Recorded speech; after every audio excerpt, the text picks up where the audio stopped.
la ciencia.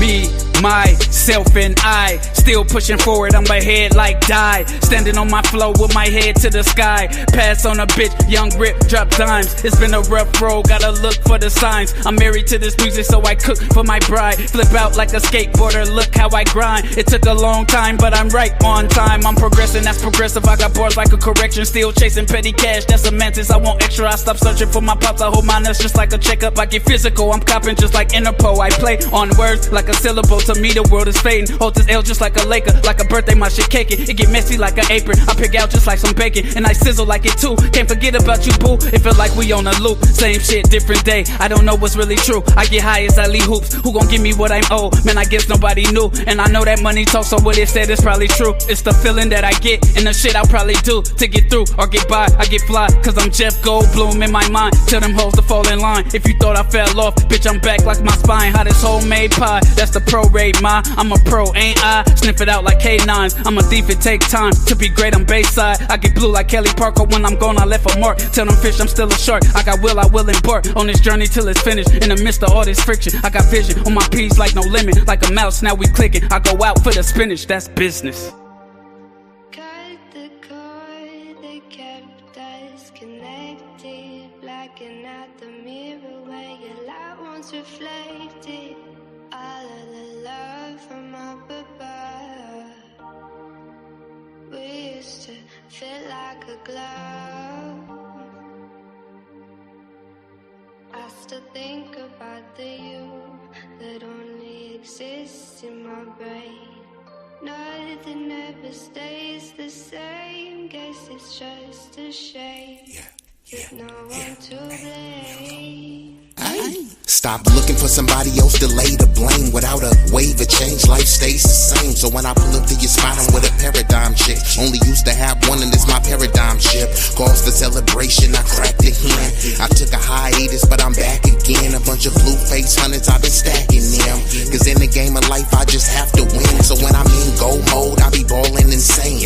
Tried to walk away, they was calling my name. My brothers from another, we are all in the game. Don't give a fuck about clout nor all of the fame. I'm trying to inspire, empower, build and progress at a steady rate. Move heavyweight like a Bowflex. The haters make me greater, they mad, I got them so stressed. Shock my style for a while now, I can show text. Screenshots as proof and receipts. You a certified clown, been a goof in the streets. Angel made the beat, but this my demon flow. Get a lot of love from people I don't even know. And when the situation's ugly like Dudley, we do right. Fuck propaganda, let's conquer and unite. The wait's over, take over, it's commencing. My money fully grown, but yours like an infant.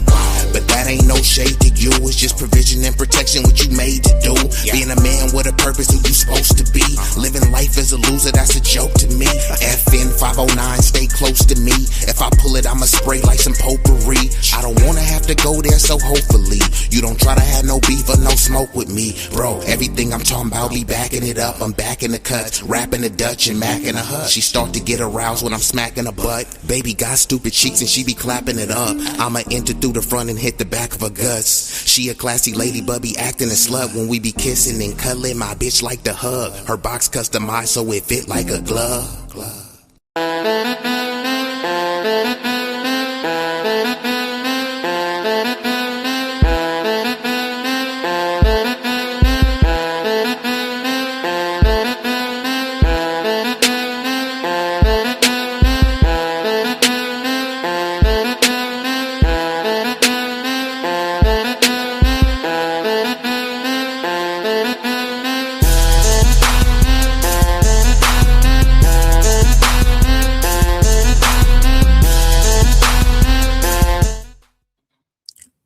Turn your radios up. Turn your radios up. Y'all know what this is. Y'all know who this is. B-Eazy Dat Dude, an impromptu stream back with another one. This one is gonna be a banger. Will ruffle some feathers, so it will be a doozy. I don't like to keep y'all waiting. So before we get this thing started, you know, I gotta hit you. If you know the song, sing along. Yeah, you're right. 私も地元民と言っても実際すぐらいです。もう友達できたの？うん。ぶったまんまこっち見ない。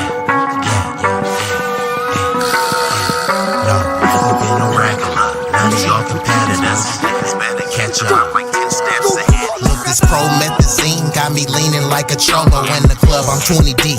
I don't be riding solo. Pull some bad bitches, they vanilla and cocoa. They wanna take some photos when we kick it out in Soho. Chicks are showing tits and popping pussy for my promo. Told them like juvenile, baby, move it for me slow-mo. Then I'm right back to the block, cause I keep getting moto. I be flipping, not shrinking. I don't give a fuck about no ho. This nigga name ain't D-Lo, but pimpin' these bitches and stacking his bread. Forever be my stilo. This is B-Eazy Dat Dude. In the trap making pass smooth. If I ever go broke, then I'm about to pull a jack move. Since a nigga healthy, I don't even gotta worry. With my bitch from Fiji, eating tandoori and chicken curry. That ism is really indie.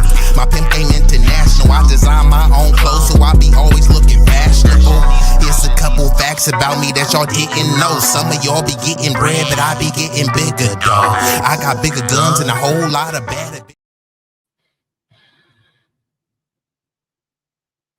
And we are activated, and we've already been joined by some illustrious guests. Lex 925, aka Chocolate Glow. John Sin, one of the dopest with a pen, aka John Sinatra. Chakra King, the hardest working mod on YouTube, Vibrant Lol. And Mr. 350, the big block boat rider, in the building. Salute to y'all. This one is gonna be a banger. It will ruffle some feathers, and I get it, man. Some people are like, this topic, they would prefer that, hey, why don't you talk about a topic that's less divisive? Well, this is the issue, right? People are too afraid to talk about the anti-blackness that's rampant in these other communities. Because many of you guys are in these interracial relationships. Fine, bruh. Be with whoever you want to be with, right? Go ahead and be with Hector, Jorge, Juan, or Carlos, Maria, Consuela, right? Go ahead and be with whoever you want. But if you're willing to sell out your own community, your own lineage, just for a taste of an exotic taco, how pathetic could you be? And if it's not that, which in many cases it is, what else is it? Many people want to just be so nice to these other communities that they'll let them call them a nigga to their face. They'll let them call them a nigger. They'll let them do all sorts of racial and racist jokes. It's just jokes, bro. But you can't joke with them. You can't call them a slur. You can't marry their daughters or their moms or their aunties like that. But if you got the complexion for the protection of the collection, you can do that.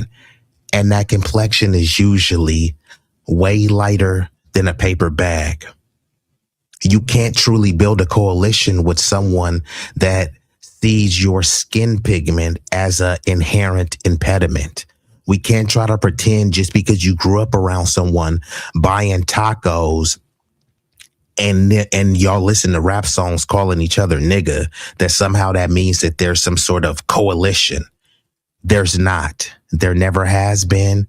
And most likely there never will be. Not for lack of trying on our part. It's just mejoró la raza, blancamiento. Those type of phrases and mentality actually forbids a true coalition because people don't want to hold their community accountable for anti-blackness.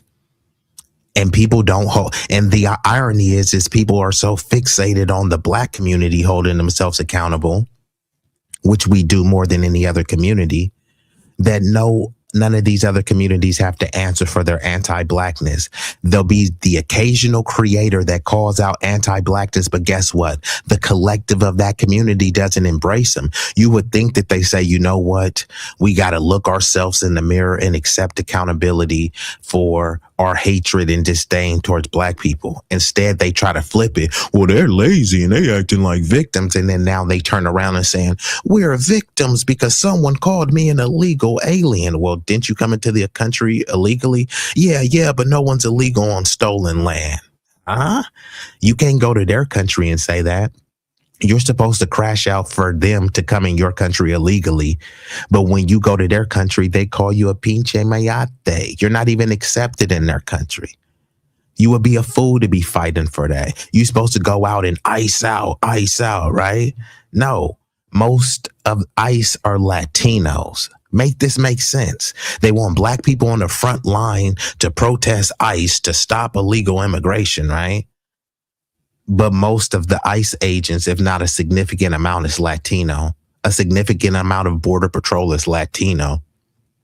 When Trump was saying, build the wall, guess who was patrolling the border the most? Latinos. The same Latinos that are saying, fight for us to get into your country and just displace your entire neighborhood because it's the black and brown. And then they come over here, they tell you they're brown, so you crash out for them. And then they say, mejoró la raza, we need to whiten and brighten up the race. But many of you cats, like I said, just because you want to taste them an exotic taco, you're willing to,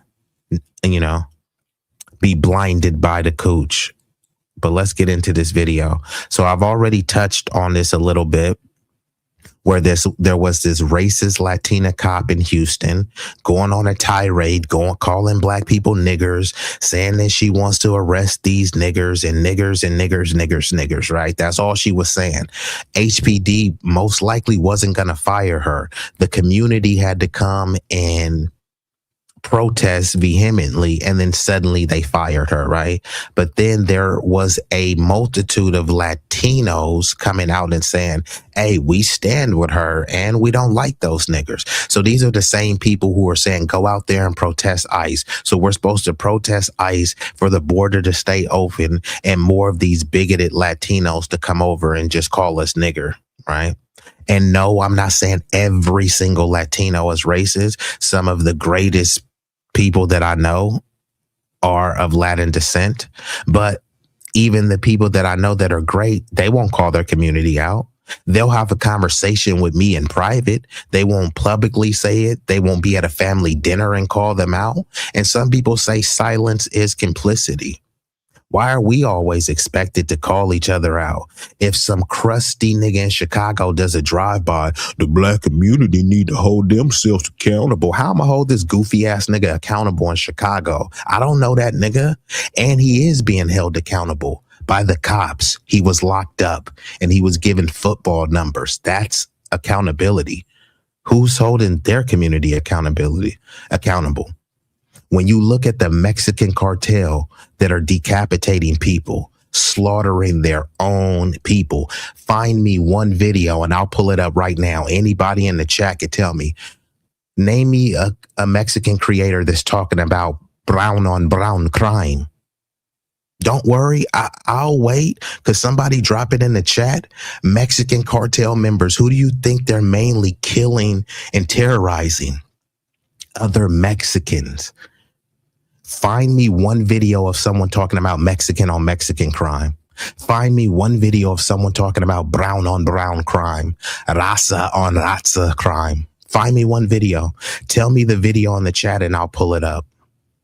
But there's a litany of videos talking about what about black on black crime? How many times have we heard that? Fine, keep making those videos, keep holding ourselves accountable. But where's the videos talking about Jewish on Jewish crime? Don't worry, I'll wait. And we've been joined by the 504 boy, Woody, New Orleans, in the building. And also Roger Meadows, East Coast, Nassau County's finest. Hey, Roger, where Brooklyn at? Let's get into it. And this video I'll be reacting to from the brother, Bishop George Macon, Street Media TV. And he'll just be covering some of the things that I already alluded to. Anti-Blackness is inherent in Latino culture. Even the term Latino is inherently anti-Black. It is a name for a colonial pet project. And unfortunately, there are many melanated Latinos that want to try to assimilate into what they believe a Latino is. But a Latino is a European colonial pet project. That's really what it is. You know what I mean? Now, people have taken pride and it means something different to them, but I'm talking about the origins of that, which is why many of these Latinos who are actually white, they have European ancestry, they fight to be white, and then occasionally their whiteness is honored, and then occasionally it's rejected and saying, yeah, you're white, just not white. You're not like us. There's hierarchies within these racial groups and within these ethnic groups. So even within whiteness, there is a level of stratification that people know. They pretend like they don't know. If you don't know, go talk to a heritage American. If you're a white Mexican, go talk to a heritage American and a WASP and say that, hey, we're both white. We're the same. And just come back to me and tell me if they say, yeah, we're the same. They may acknowledge your, you being Caucasian, but your whiteness is in question. And even if they do acknowledge your whiteness, they don't see you as the premium form of white. Just is what it is. Take it up with them. I'm not white, so you got to go take it up with them. Let's get into the video. Knows this. Now you have a bunch of people that's coming out saying that they stand. Man, this stuff gets more interesting every day. Now, this is the thing. Roland Martin and them would never run this kind of content. These Latinos all over the country, right? They do not rock with us. They claim that they're not racist, but they have anti-Black racism and anti-Black sentiments all throughout their culture. They've been getting called out by their own people. Everybody knows this. Now you have a bunch of people that's coming out saying that they stand with Ashley Hernandez, right? No matter how vicious and foul those words were, they make every excuse to stand with her. Now, can you imagine? And see, this is where it gets cowardly with some of these people in that community, right? They'll say, hey, we stand with her. That's fine if you stand with her. So that means that you stand by her calling us nigger and all this other stuff. And you know what I said? All slurs matter. You can't say that you stand by someone calling us a nigger, but then in the next breath, you're getting mad that someone calls you an illegal alien. There's no legal term called nigger. There is a legal term called an illegal alien. You don't have to like it and you can clutch your pearls and say, no human is illegal. Well, the Democrats have been in office more than the Republicans. The Democrats are the bleeding hearted liberals, right? Why didn't they eradicate that term from the legal lexicon? So since they didn't, we have to use. Don't they say that we're a nation of laws? So if we're a nation of laws, why wouldn't I use a legal term? Illegal alien is a legal term. Just because it makes you uncomfortable doesn't mean anything. And y'all have no issue with being uncomfortable, right? You had no issue with hearing an uncomfortable slur calling people nigger, right? That didn't make you uncomfortable. So someone calling you an illegal alien, a legal wetback alien, none of this should make you uncomfortable because they're all just words, right? Nigger is a word, wetback is a word, right? Like, okay, all slurs matter. Let's get back into it. Imagine a Black and brown coalition or these people in positions of power, how they already view you, right? Listen, these people, got up here today and they said some stuff, man. We ain't even going, no more shenanigans. We're going to get right into it, man. We're going to get right into what these people, man, this thing is crazy. So I'm going to be fast forwarding it. If y'all want to watch the video uninterrupted, you can watch it on Street Media TV. And give me 1 second. Let me try to fast forward this a little bit. Okay. And then let me give a shout out to the Florida fam. Sunlight from the Sunshine State, shining brighter than a diamond in a building. Certain culture of people can think Ashley Gonzalez deserve to lose her job. I really don't. I think it's fair that we live in a society where a certain culture of people can weaponize one word to destroy your life. And they will push you into saying that word. Could you imagine? She said. Now, I'm going to give my own commentary because if you want to watch his commentary, you can go watch there. Now, look at her acting like a victim. She said that people were pushing, right? So this, y'all know my acronym. If you don't, it's Cecil, SESL. Same energy, same logic. Keep the same energy, apply the same logic. So she just said that people are getting canceled over this one word, especially when these people push you to say it. So basically what she's saying is that black people behave in a manner, well, hey, if you don't act like a nigga, I won't call you a nigga. Okay, fine, right? Mind you, these are the same people. They're caping and saying that we shouldn't get over being called an illegal alien. I mean, we shouldn't we should get over being called a nigger. But these are the same people that whine about being called an illegal alien. Make it make sense. There's no history in this country of lynching illegal aliens. They were lynching black people and calling them niggers, though. There's no history of people saying illegal alien water fountains and white water fountains. It did say black water fountains and colored and nigger water fountains. It did say that. So these are the same people. Y'all act like victims too much. And then here they are. They come into the country illegally. Not all. I'm talking about the ones who did come into the country illegally. And then when people say, hey, you broke the law, just go back home and come in the right way. We're victims, right? We're supposed to sympathize with them. And then someone does a hate crime towards a black person. She doesn't see the issue with the cop calling black people nigger, and she is supposed to be the one overseeing and policing that community. As if she's going to be completely impartial when she's dealing with said niggers, right? Most of the crime that's committed in the Latino community is by other Latinos. Why aren't they calling each other slurs? Why aren't they calling each other's wetbacks and spicks and all this other type of stuff, right? And hey, you don't got to mean it like that. You can mean wetback in an endearing way. Or since you love niggas so much, why don't you call each other spick niggas or wetback niggas? Fob, fresh off the boat, fresh over the border niggas. Y'all love the word so much. Add y'all slurs, beaner, nigga, paisa, nigga.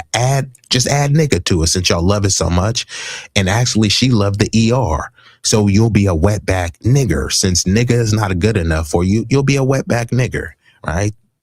That there should be no issues with that, right? Because they said these are just words. And why are y'all getting triggered over words? Why are y'all getting triggered over being called an illegal alien? Some of them are getting triggered over being called an immigrant.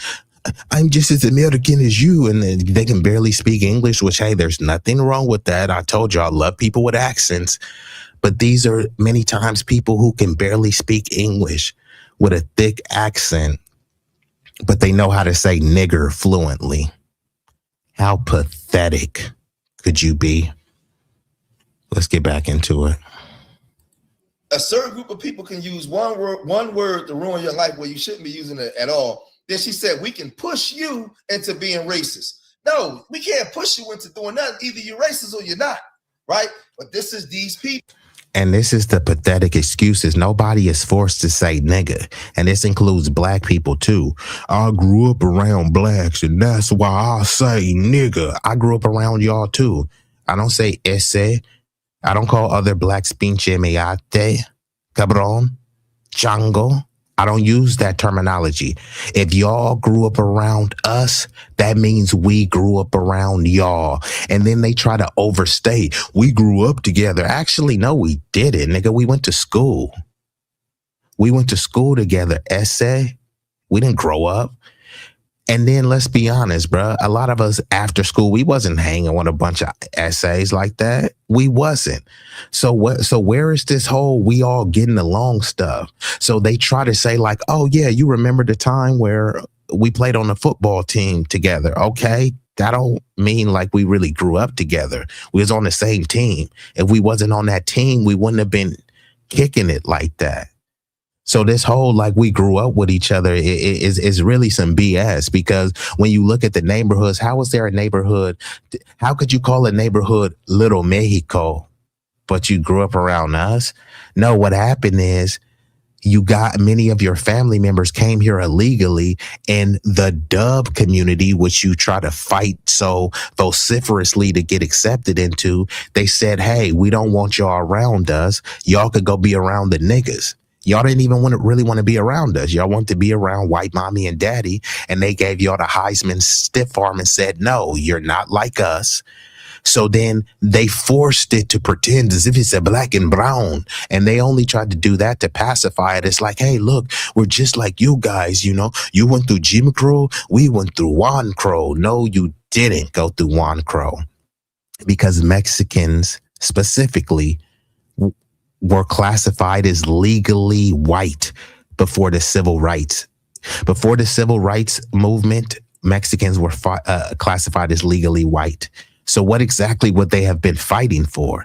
The only thing were they fighting for was that, hey, for their whiteness to be truly honored. But like I said, there's stratification within whiteness. They accepted you as white. They just said you're not the purest form of white. Yeah, you this cocaina, but you the one that stepped on. You ain't the pure, unadulterated blue magic. That's what they was telling you. And they thought the more they kiss white mommy and daddy, the more they crap on black people, the more they practice blancamiento, that's going to ingratiate them towards that community. And every time they tell you, you know, what they think about you. I will vote for Donald Trump. Remember? I will vote for Donald Trump. And then he said, build the wall. They're bringing crime. They're bringing rapists. They're not sending their best. And then they were like, black people, help us out. Help us out. No, remember, you wanted to vote for Donald Trump. And now he's trying to get y'all up out of here. And now he's trying to say, hey, actually, y'all speak too much Spanish. English should be the official American language. So all of this stuff, this ain't black people doing this stuff to you, but guess who they're still calling niggers? They have no slurs for the people who went to their homeland, smacked them up, buck broke them. You know why? They didn't even have to get forcibly buck broken. They voluntarily buck broke themselves. They pulled their pants down, leaned forward, and spread cheeks. Once their white mommy and daddy tried to get lubed, they said, no, just go straight in. Go straight in. That's the level of buck breaking we're talking about. It's rather pathetic. This is who Roland Martin and your Democrats want you to align with. This is the mentality, right? Let's proceed. Being a female police officer in Houston and seeing and dealing with what she deals with every single day. That word comes from somewhere, okay? It comes from where? It would be kind of like if we were to say colonizer held just as much power as the N-word. Because when they say it with hatred. It's hatred when they say that word. It's not prejudice. It is straight up racist when they call white people. Can you imagine? Now, listen, you see how she going out of her way to defend? So this is the whole thing. She's saying when they call people colonizer, so now she's saying that colonizer is an even more stronger, hateful word than calling someone a nigger. And then she's saying, oh, when they say this about white people, hey, newsflash chick, you are white. And this is the delusion that many Latinos and Latinas have, is because their family has went out of their way to mejoró la raza, to whiten the race. But then they've tried to hold in their mind that no, we're Latina, but there's no race called Latina. So you have to say what race you are. And then this is when they try to bounce back and forth between using race and ethnicity. They use ethnicity when it's convenient for them, which saying they're Latino. But when you say, okay, cool, I don't really care about your ethnicity. What is your race? Well, race is made up. You can't tell me that race is made up, because then that negates everything you say after that. If race is made up, then automatically ethnicity and tribe is made up, which it is, right? Fine. Race is made up. Ethnicity is made up. So if your made up ethnicity is Latino, then what is your made up race? So they try to avoid to say what their race is. But when they're in a room and there's no one around them and there's a box to check, you know what box most of them checked? A W. So, what race is this chick on here, right? I mean, she's lighter than Donald Trump. Donald Trump is clearly white. He's orange, but he's clearly a white man. She's lighter than Donald Trump, but you're not supposed to call her white. No, she's not white. She's Latina. Cameron Diaz is Latina. Jessica Alba is Latina, but that's not their race, though. And we've been joined by some illustrious guests, Tebe, and Sincere Saida in the building. We gonna get right back into it. And like Lex Chocolate Glow says, whole milk. I don't know if that's that lactose intolerant milk, but yes, she is clearly a W Latina. And like Big Rig says, you heard them out there. I will vote for Donald Trump. I will vote for Donald Trump. Fine. You voted for him, and now this is what you're getting. He getting many of your people up out of here. And then you asking for the people who didn't vote for him in those significant numbers, to come and save you. Nah, I'm good. 'Tis the season to hold your own huevos. Let's get back into it. Hold on, let me see. But these people will get together. These people. Hey, Roland, where you at, Roland, on this? Minority Coalition, Roland. And they'll call every. Hey, and Roger Meadows, you in the chat. Well, I don't know if RBN is still rocking. Where is Nick Cruz? Where is Ujama Buraka? Where is Roland Martin? Kunchis Lee? All of these tethers, all of these Sambos and doing the Sambo shuffle, who's wanting us to fight for open borders. Is this what we're supposed to be fighting for? We're supposed to fight for people to come over here to try to replace and displace us, and then try to say, well, y'all didn't really build nothing and y'all was lazy and stupid. Steal our culture, steal our swag, and then say, hey, well, y'all ain't even really got a culture. All the stuff that we do, we don't wake up and look and try to see what is, what of Mexicans we can emulate. They trying to copy us. There's nothing. And hey, salute to y'all. Y'all have your own culture, but many of your culture comes a product of colonization. We created our culture out of the mud. And that's what people try to get pissed because, they can't lay claim to it. And then they say, hey, well, I was in the mud too, so I created it too. No, you didn't. You came later and you got a little bit of mud on your shoes, but that don't mean you created. Right? We was in the gym. We was in the ones shooting up shots, dunking the ball, and you was over there spectating, and you was like, I was there. Yeah, you were there, but you wasn't doing anything. You were observing things. You were soaking game. You were leeching and tethering. That's not creating. And later you contributed. Fine. We'll give you credit for contributions. A contribution is not a creation.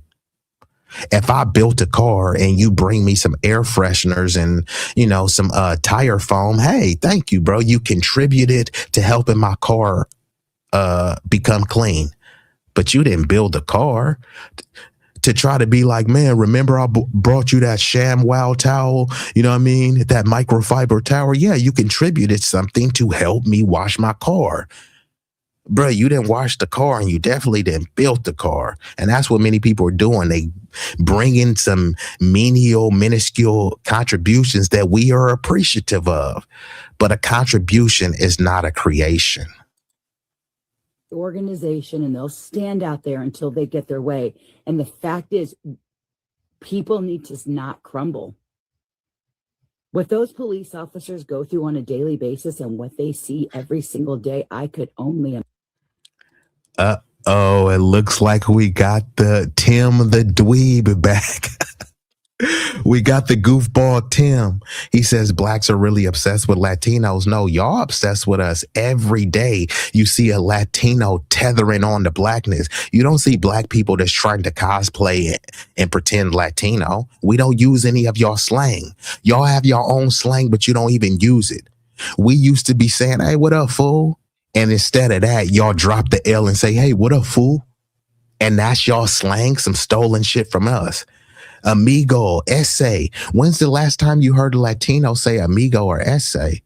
You probably haven't, because they're too busy saying nigga and cosplaying and tethering to try to act like a nigga. But no, you're not a nigga. If anything, you know, you're a a tigger, you feel me? You know what I mean? More of them skipped across the mud, probably. Yeah, I mean, you know. You said, stop thinking Hispanics are the enemy. That's Trump's narrative. Nicholas Estrada, you know what? Hold on, bro. I'm getting tired of this, bro. Every time, it's always some Latinos coming in the chat. Why don't y'all ever show y'all face, bro? No, like, seriously, bro. Are people that afraid of how they look? Or this is just giving like ridiculous imbecile vibes. I'm going to drop the link. I challenge any Latino that wants to come up. And this ain't even going to be a debate. You know what I mean? This will just be a discussion, because y'all always got a lot to say in the chat, bruh. Won't you come up here in real time? That's Trump's narrative. How is it Trump's narrative? And if it was Trump's narrative, it was your community who overwhelmingly voted for Donald Trump. Remember, I will vote for Donald Trump. This was your community that overly did this, Nikki boy. So you said, stop thinking Hispanics are the enemy. Like, for one, okay, let's just say that you're not the enemy. You're definitely not an ally. So where does that make you? If you're not an ally, but you say you're not the enemy, where does that leave you? Somewhere in between? There's no such thing as halfway crooks. It's either you're with us or against us. Clearly, you're not with us. So what does that mean? No, we ain't with y'all. Okay, so you're against us. No, we ain't against y'all. So you're not against us, but you're not with us. Okay. Puerto Rican, it doesn't matter, bro. It's no different. You know how many times I've heard, I'm not black, I'm Puerto Rican. I'm not black, I'm Dominican. I'm not black, I'm this. Most people on the island of Puerto Rico identify as being racially white. Nikki boy, there's no race called Puerto Rican. So are you a white Puerto Rican? Are you black? Let me know. And the link is there. I mean, you can come up, Nikki and Tim. Tim, I already know you are trolling. You're intellectually not formidable, but you can come up here. And Tim, why are you always putting a laughing emoji? You always giggling and laughing like a little moist B-I-E-I-E-I-itch. Like, come on, bruh. Tim, the link is there. Won't you come up, Tim? Since we so obsessed with Latinos, won't you come up here, Tim? Let's talk it out. Unless you're, you know, just a little moist incel and scared. I know you are scared, but, you know, I won't destroy you too bad. Let's get back into the video, though. Imagine after a while, seeing the stereotypes, seeing that behavior every single day can push someone. She wasn't saying this publicly. She was saying this. Wait, the stereotypes. Last time I checked, do you see what they're doing in Mexico? And yes, like Lex says, either come up, discuss the matter, sit back, watch and listen and be quiet. And see, this is what happens, bruh.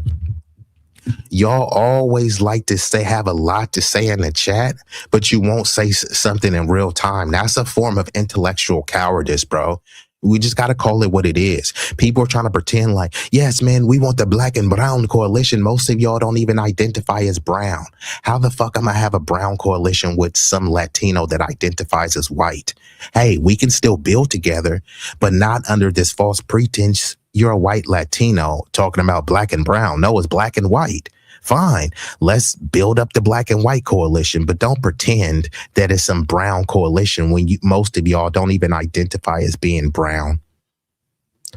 And hey, I'm here to learn, but I'm here to teach, bro. I'm mainly here to teach, but I'll be willing to listen and learn if there's something you can teach, but you can't do it from the chat.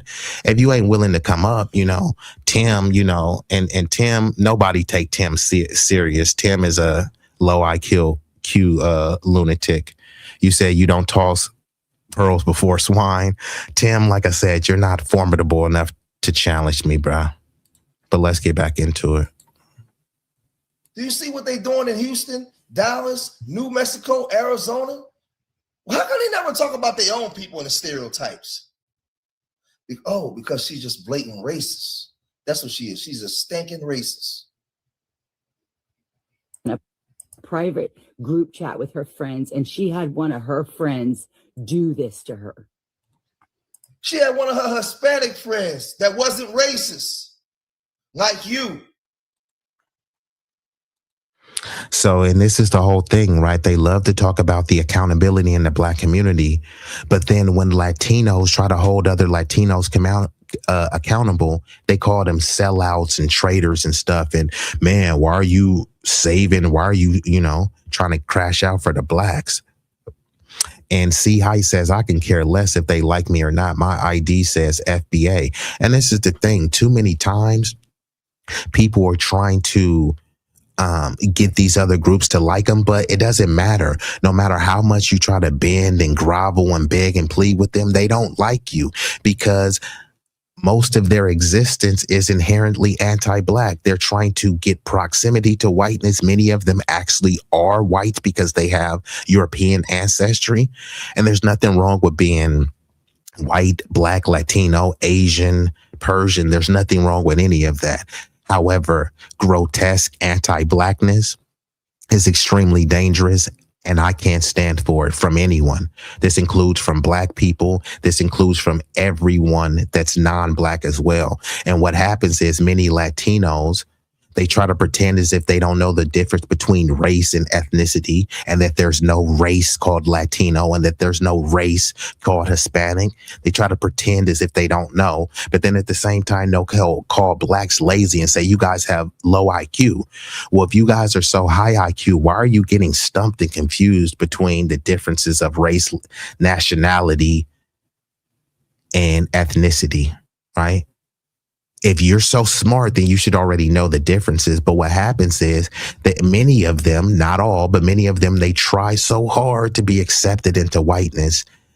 And the white people, even though they are white, tell them, hey, you know what? You're not like us. So they try to adopt and cultivate this mythical Latino identity, which no one really knows what it is. It's just a nebulous colonial pet project term that could truly mean anything to anyone. Right? The people who are truly Latino, they try to shun them and say, no, you're not Latino, you're Afro-Latino or you're Negro. It's like, no, they're more Latino than any of these Lily W's that you call Latino. So then they say, no, well, they're Hispanic. Okay, there's no race called Hispanic. So clearly there's a bunch of black Hispanics, but they don't get to be labeled Hispanic. If they're black and Hispanic, oh no, well, they're not Hispanic. They're Afro. No, they're not Afro anything. They're Hispanic, just like the white ones are Hispanic. But this is the whole term. They try to have a standard of what they want the Latino Hispanic to be. And it looks like this woman on here.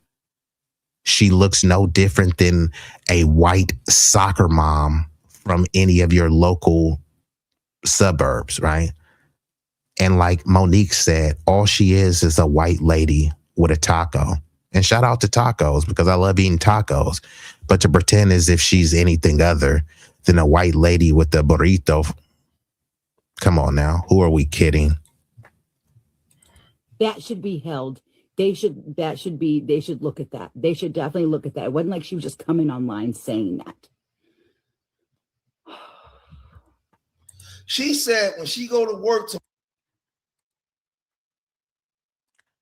So Real Black says white Americans been delineated from Hispanics with the racial category of white non-Hispanic. And this is what I'm saying. They delineated, but they'll use them when it's convenient, right?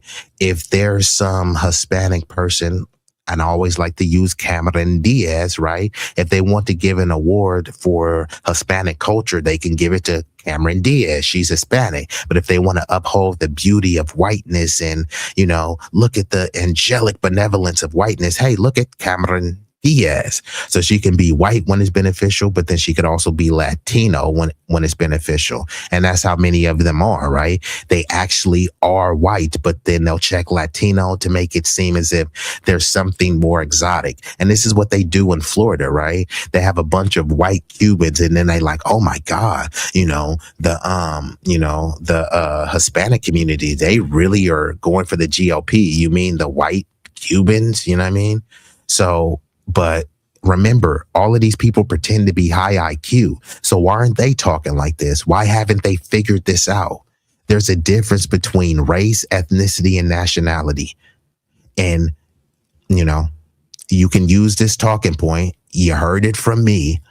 If they want to retort how race is a social construct, that automatically concedes that everything else under that would automatically be a social construct. If race is a social construct, then that means that these drawings of borders and nationality is a social construct. Religion is a social construct. Ethnicity and tribal names are social constructs. Don't tell me to dismiss one social construct in favor of one that you find advantageous to your narrative. You said we need to interview Afro-Cubans like Faison and other Afro-Latinos, Afro-Palestinians. I need to get their perspective. Someone needs to put a microphone in front of them. Well, just like Ricardo Ignacio, even using the term Afro anything is actually kind of, therein lies the problem, right? Because if there's a white Cuban, they don't call them Euro-Cuban. They're just Cuban. If there's an Asian Cuban, they don't call them Asiatic Cuban. They're just Cuban. It's only with the melanated ones. Oh, they're Afro-Cuban. That's a way to delineate, and that's a way to say you're not like us. Yeah, you're Cuban, but you're Afro-Cuban. So the Cubans means that that's the pure form of Cuban. It's almost like Pepsi and Diet Pepsi. Yeah, you hear the name Pepsi, but Diet Pepsi isn't the same as Pepsi, right? If there was only one drink that you can drink, people would prefer the Pepsi, not the Diet Pepsi. It's the same. No, it's not. That's why it's called Diet Pepsi. And that's why a Cuban and an Afro-Cuban, they're supposed to be the same, but Afro-Cuban is like a Diet Pepsi. What they're saying is like, you're a Pepsi, you're just the diet version.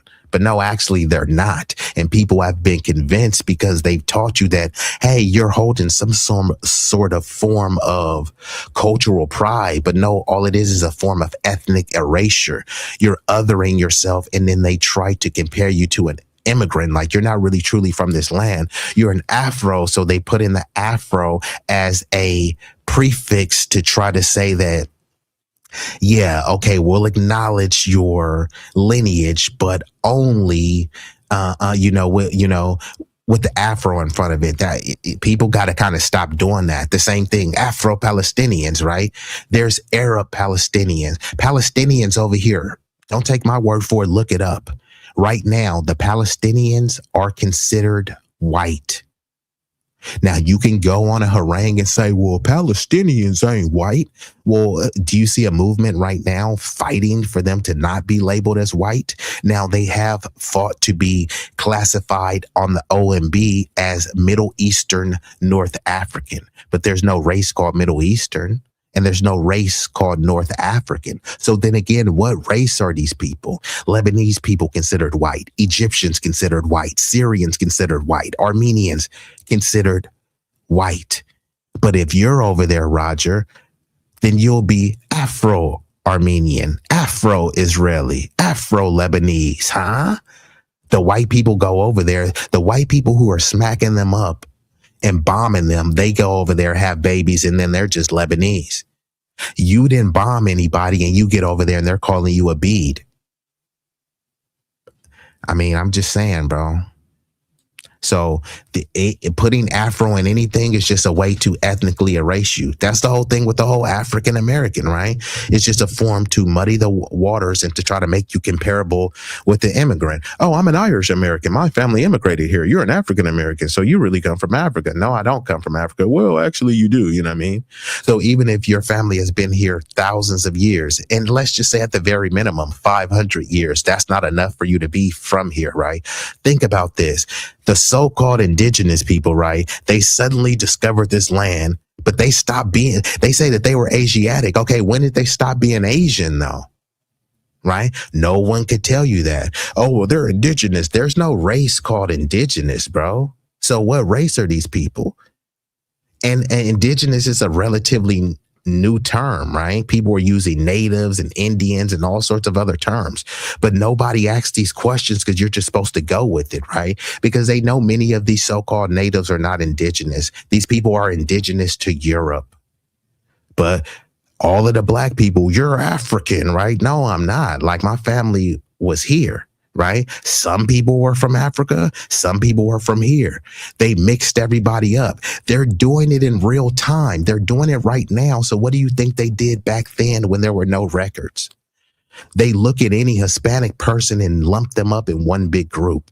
Are all Hispanics the same? Well, according to the U.S. Census, yes. That's the whole reason why they're saying, oh, we have to cater towards the Hispanics because they're just this gigantic group. A gigantic group that's extremely diverse, but you put them under the umbrella of Hispanic and pretend like they're all the same. Brazilians, Bolivians, Argentinians, Mexicans, Hondurans, El Salvadorans, Puerto Ricans. They're all supposed to be the same because they're all Hispanic.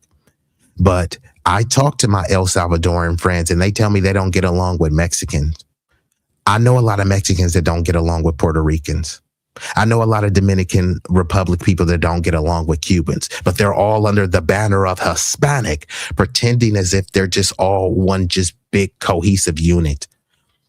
It's just a buffer group to try to say, hey, look, we don't have to cater towards those blacks no more because look, this group is so much bigger, but actually they're not. If you take a foundational Black American freedom and as our ethnic group and compare us to any of these groups, there's no group larger than us. The only group larger is the German immigrant population. Don't take my word for it. Just look it up.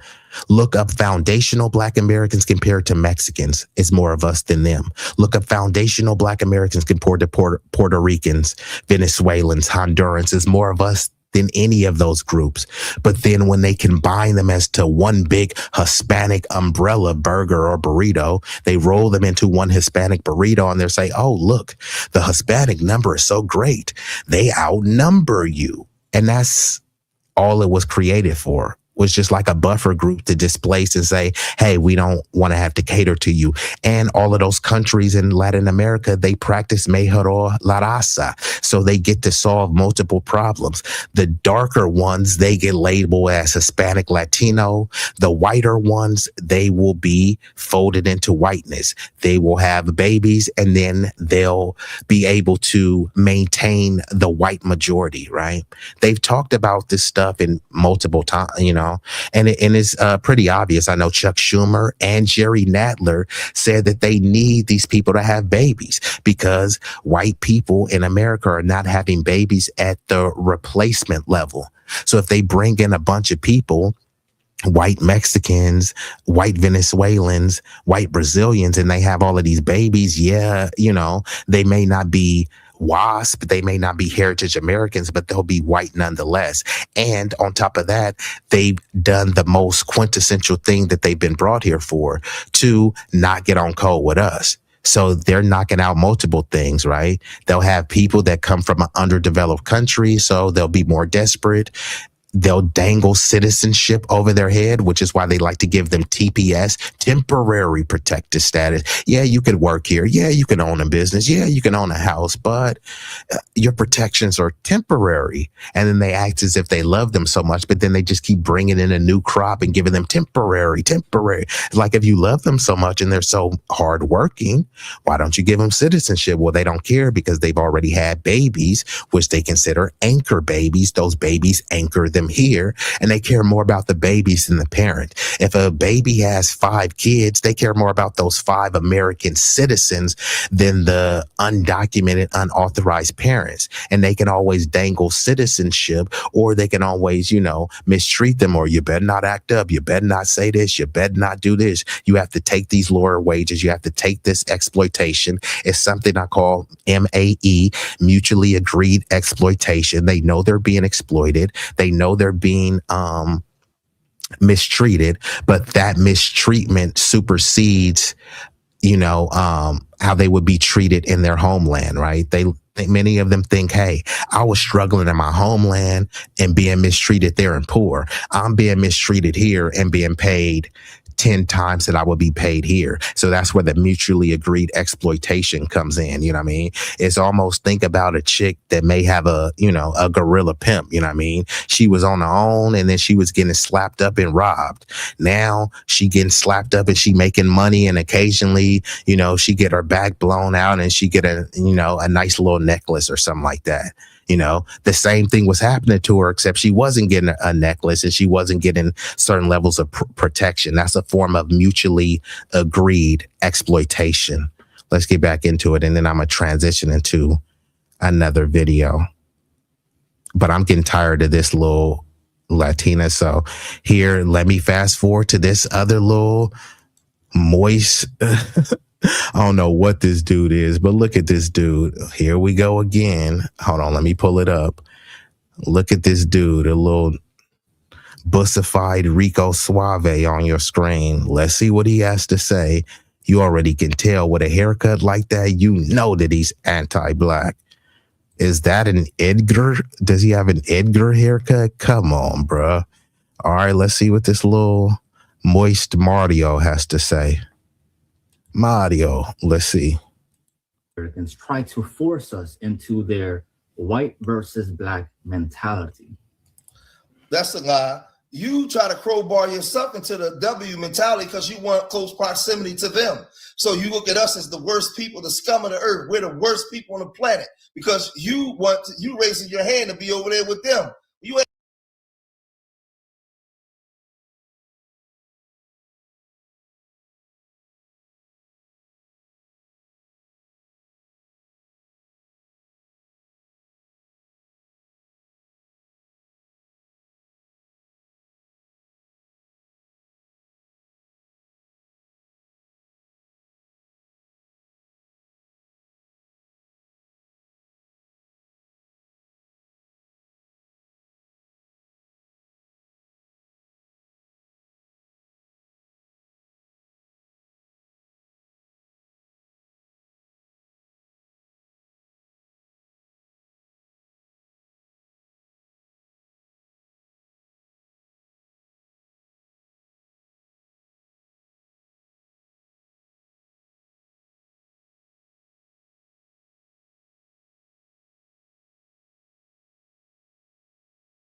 Oh, damn. My bad, y'all. I was actually cooking too. So it was, my bad.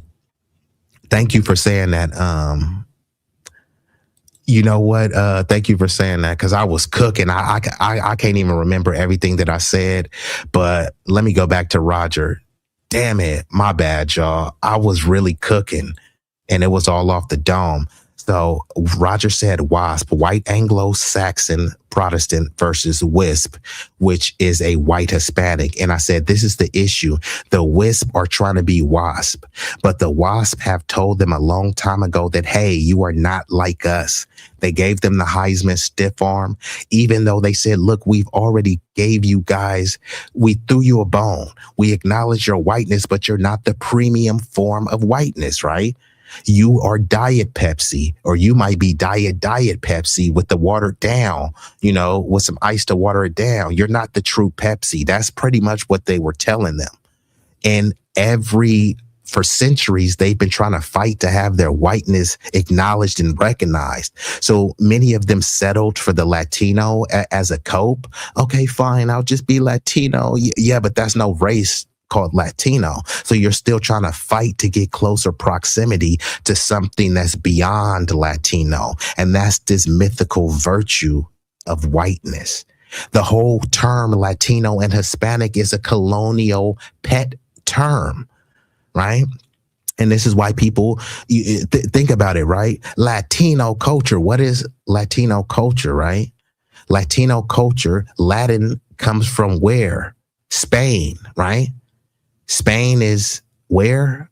Would that be Europe? Oh, I speak Spanish. Spanish is a European language, right? People consider Europe to be white Conda, but suddenly because a Mexican is speaking Spanish, you think that what? No, they're not white. They speak Spanish. Oh, you mean like the white Europeans who spoke Spanish? You mean like them? It doesn't even make any sense, right? East Indians even check white. Yes, Nikki Haley, Nimrata Haley. Guess what box she checked? White. But then when she ran for president, she kept talking about, I'm a brown girl. I'm a brown girl. I'm brown. I'm brown. Yeah, you're brown, but you check white. So what is the point of even talking about how brown you are? Do you know who Enrique Tarrio is? Enrique Tarrio is a Cuban.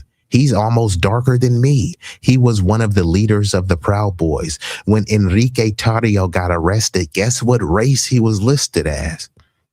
White.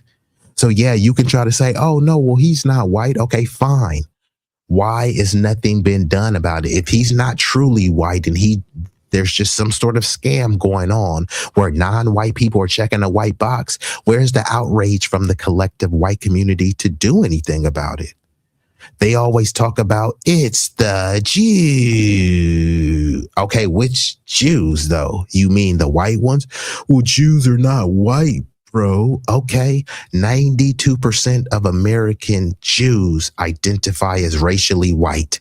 There's no gun put to their head forcing them to check that box.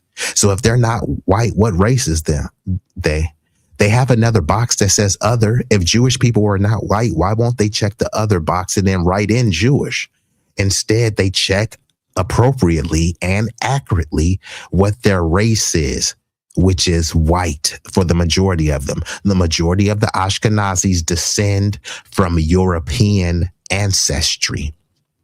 But people are like, dude, Jews are not white. Yes, they are. And if they aren't white people should be outraged then, right? A bunch of non-white people get to check the white box. If you don't care, then what are you complaining about, right? So it's either Jews are white or they've been lying to us this whole time. Which one is it? Which one is it? And he said the Hispanic burrito. Yeah, that's exactly what it is. They took all of these Hispanic nationalities and ethnicities and rolled it up into one big burrito and said, hey, look at this group that, this group is a larger group than you. So we have to cater towards them. But don't take my word for it. Look it up. Foundational Black Americans compared to the population of Venezuelans, then compared to the population of Hondurans, then compared to the population of Mexicans, which is the largest Latino ethnic group. We have larger numbers compared to these groups individually. But they lump all of these groups up together and then say, hey, look at all of these Hispanics. They're growing so rapidly, right? And this is another reason why they like to bring people over here in desperate They like to bring people over here undocumented, because if someone's over here undocumented and they know a pathway to citizenship is 10, 15, 20 years away, guess what's the first thing that they're going to do? The first order of business, pop out a baby, as many babies as you can, which is hence the term anchor baby. The baby anchors you here. So even if at worst you get deported, you've already had 3, 5 upwards or more U.S. citizens, which is why Trump and others are trying to challenge birthright citizenship now. So, and then they'll start playing on your heartstrings. Somebody who came here illegally and had 5 kids, and then they say, oh, you know what? You came here illegally. You got to get up out of here. Oh, no, they're just working hard and they have kids. And then you're supposed to be so sympathetic because someone has a job. There's a bunch of people have jobs. You're not sympathetic towards American citizens who have jobs, but you are sympathetic towards someone who came here illegally and has a job and may get deported, right? Doesn't really make sense. Divide and conquer, disruption to our way, life never to return. Maggie, this is kind of like some, aimless babble, but the link is down there if you want to come up here, Maggie. I hear what they're saying about the divide and conquer. This is what gets annoying to me, because yes, they are doing a divide and conquer strategy, but to me, someone cue the tiny violin, because remember, the people collectively, they like to lean into the tropes that Black people are low IQ, savage, right? But you other communities purport yourselves to be in the high IQ and super smart and organized and stick together. So why are you allowing the power structures to divide and conquer us then, right? So let me guess, it was the powers that be that forced all of these other groups to call us nigger. It was the powers that be that forced y'all to not want to hire us, to have all of these anti-Black tropes.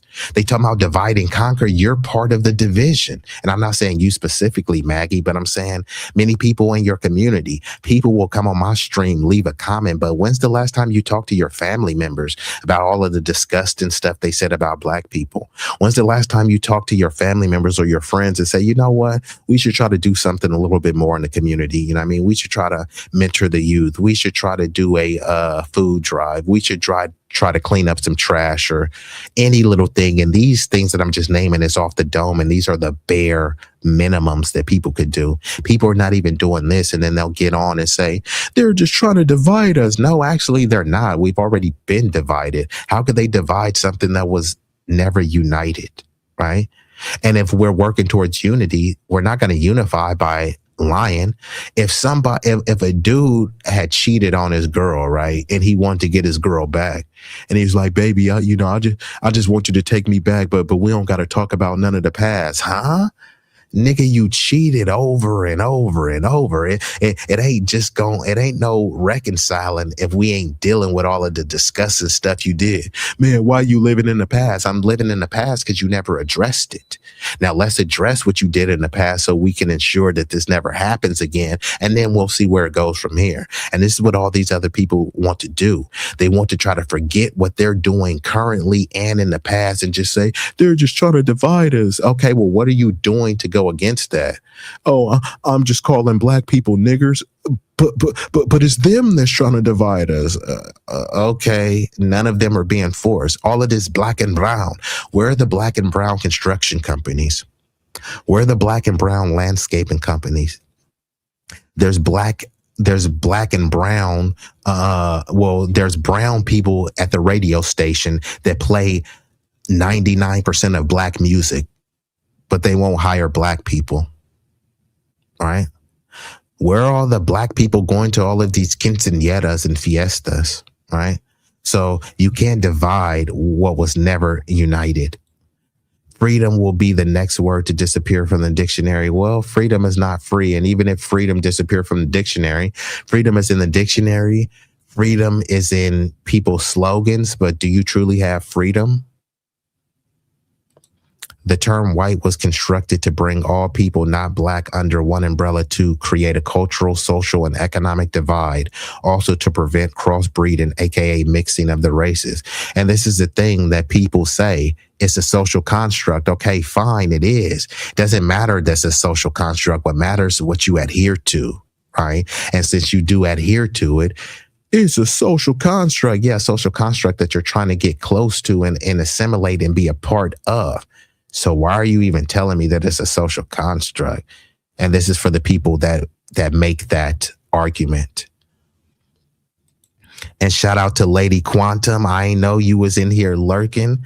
You know what? I wasn't even expecting, like, hold on, is Lady Quantum, is that really you? Oh, damn.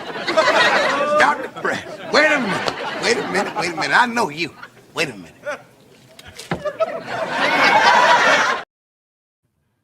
The Florida fam is in here tough. So salute to the lovely Lady Quantum. So hold on.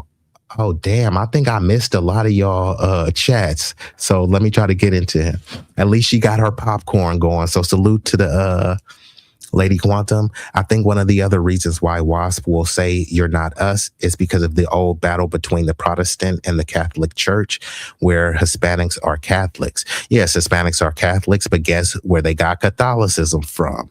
They're colonial masters. So all of their culture comes from their colonizers. And I'm not saying this only applies to their group, but to try to pretend as if this is not the truth, it's like we're in the information age. Look up AI overview, United States versus Baggot Singh, where a Punjabi challenged the U.S. state he is Caucasian genetically, but he was denied because aesthetically he didn't look white. Yeah, there's many people over there. This is why Egyptians are considered white now, right? There's no race called Egyptian. There's no race called Arab. There's no race called Muslim. There's no race called Middle Eastern. So if you look up right now, the free Palestine, they're classified as white. Now on the 2030 census, they will be including a category that says Middle Eastern, North African. But even then, it still doesn't tell you what the racial makeup of someone is. It's just a kind of ethnic identifier, because there's no race called Middle Eastern. And you have a caricature of what you think a Middle Eastern person is, which is some sort of Arab, right?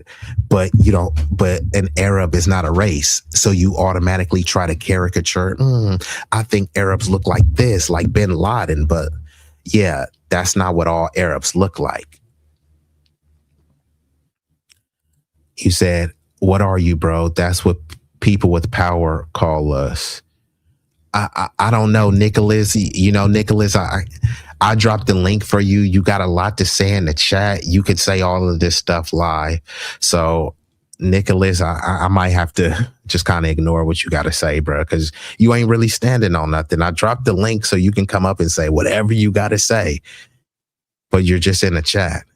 My people came from the jungles of South America, the origins of Caribbean Hispanics. Why don't you have a picture, Nicholas Estrada? Why are many of y'all so scared to show your face? At least put an AI version of your face. And Nicholas Estrada, you sound like a white Hispanic, which there's nothing wrong with that.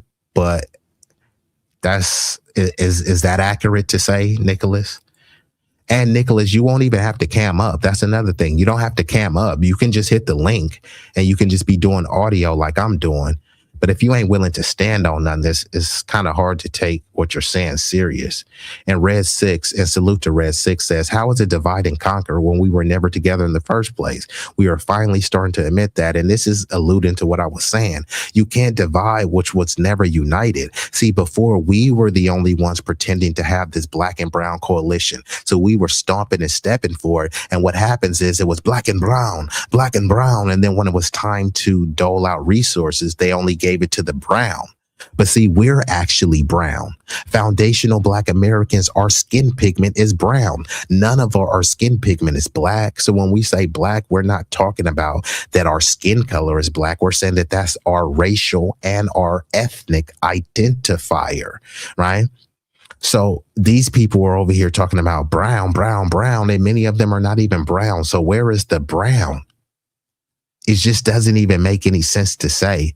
And then they'll pretend as if it's black and brown. And then this is a microcosm of how society works.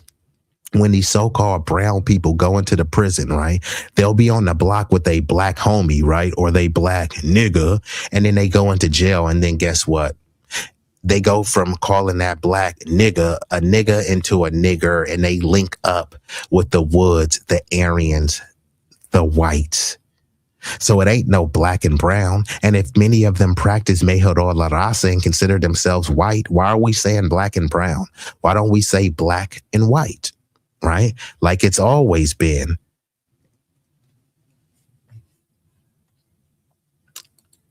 You said Latino, Hispanic. Which is which, bro? Well, you got to ask your community. They use the terms interchangeably. Latinos for Trump. Then they say Hispanic this, Hispanic that. Is your community. Like I said, Nicholas Estrada, I mean, you got a lot to say in the chat, but it's like, if you're scared, go to church, bruh.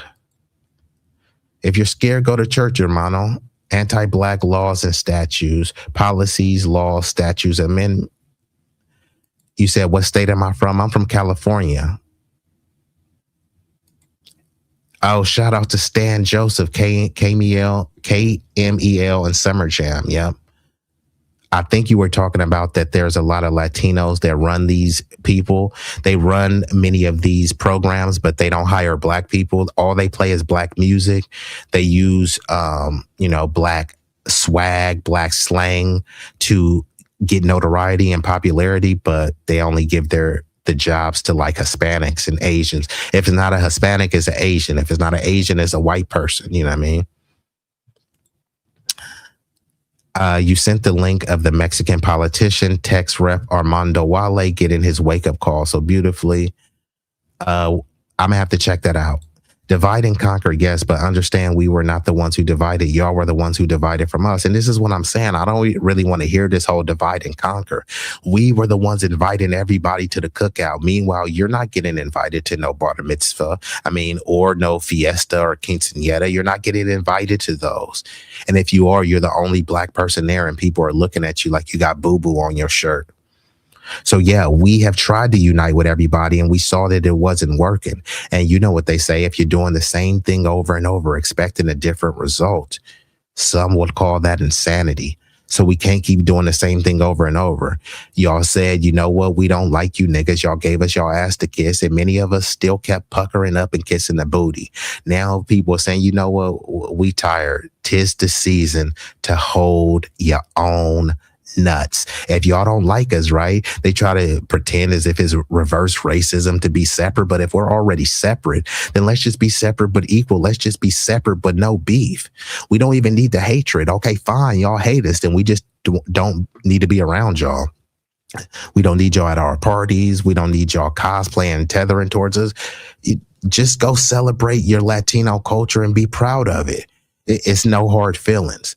But for some reason, people have all of this vitriol towards us, and people are getting in positions of power to actively undermine us. It's okay if they don't like us. What's not okay is that you're calling us niggers, and then you're a cop, and you're disproportionately arresting people, and you're not being impartial as a police officer. It's okay if y'all hate us. It's not okay if you hate us and you're a doctor. Right. And then a black dude comes in, and you could save his life, but it's like, oh, well, he's a nigger. Why should I really save his life? Right. That's not okay. And there's nothing Christian about that.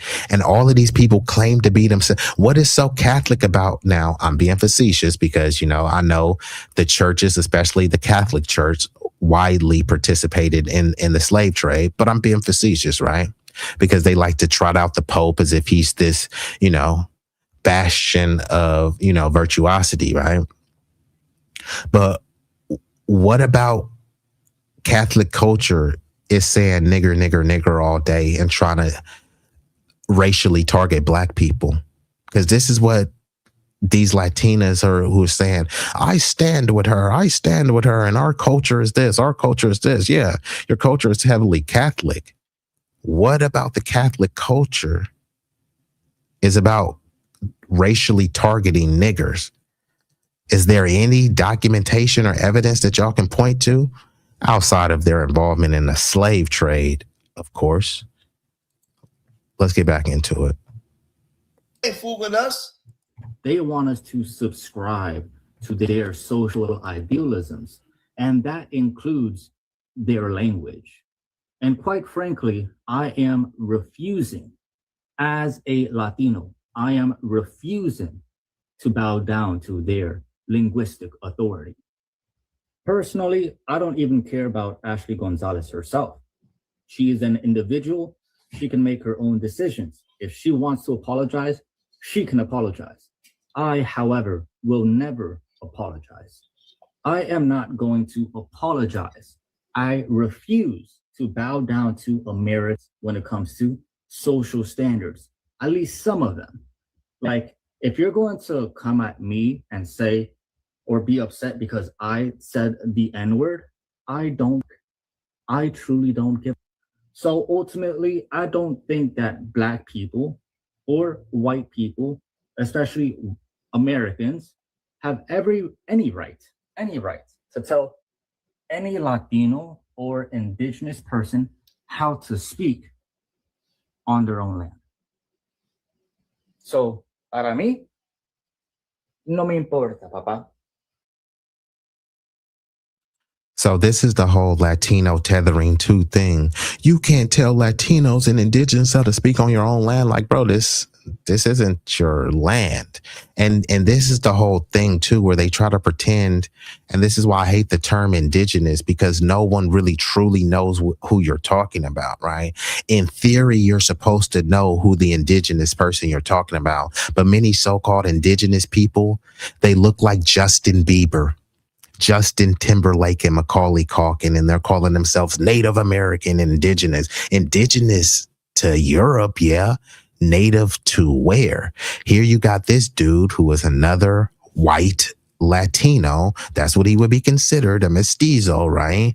Like, nobody is looking at him like, oh, like he's indigenous, but he's pretending as if he's indigenous. Indigenous to where? You're indigenous to what? Mexico?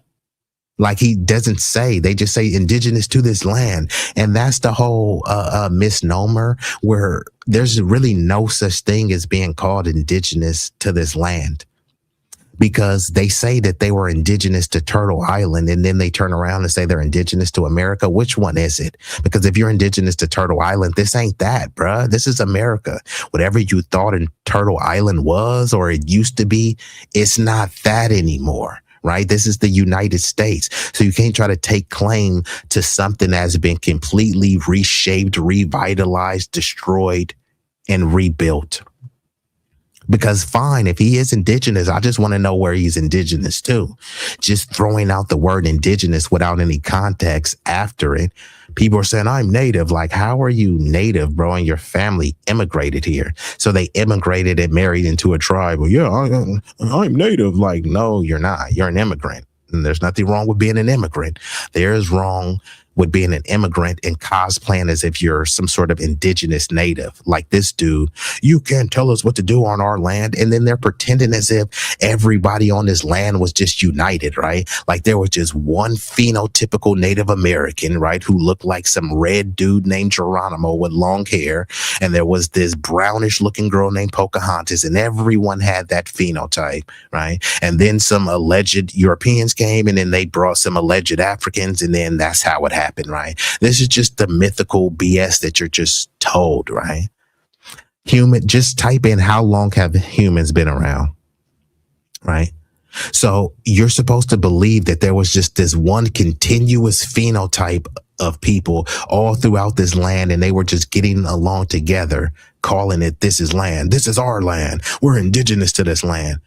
Where right now, there's 568 federally recognized tribes, right? These are just the ones that are federally recognized. So if there's 560 plus federally recognized tribes, how many tribes do you think there are that are not recognized, right? If these tribes were all together and this was all their land, why do you need that many damn tribes? Were every one of those tribes getting together? Did every one of those tribes call this land the same thing? Right? I mean, did every one of those tribes claim Turtle Island? Did they claim America? What place were they claiming? You don't know, and you're not supposed to ask because someone used the word indigenous. And you're like, oh, well, I guess they're indigenous. You know what I mean? Why? Well, they said the word. You know what I mean? Okay, well, then Elizabeth Warren is indigenous as well, right? Porque soy Latino. I'm not one of you. Honestly, the Latinos that Yeah, he said, I'm not one of you. But look, black people just looking for an excuse to be racist. Why? Listen to this one. are asking the Black community for forgiveness because of Ashley Gonzalez, I think they're ridiculous. They have never lived around Black people. They treat us bad. They ask. So here we have, and hold on, let me pull this comments down. Another white Latina could barely speak English. The Blacks, they treat us bad. They never lived around Blacks, and they want to Ashley Gonzalez to apologize, and they never lived around the Blacks. And the Blacks, they don't really like us, and they hate us because we moved here and we immigrated here, and the Blacks, they just really hate us. Even though we call them Pinche Mayate and Django, it's just they hate us. Huh?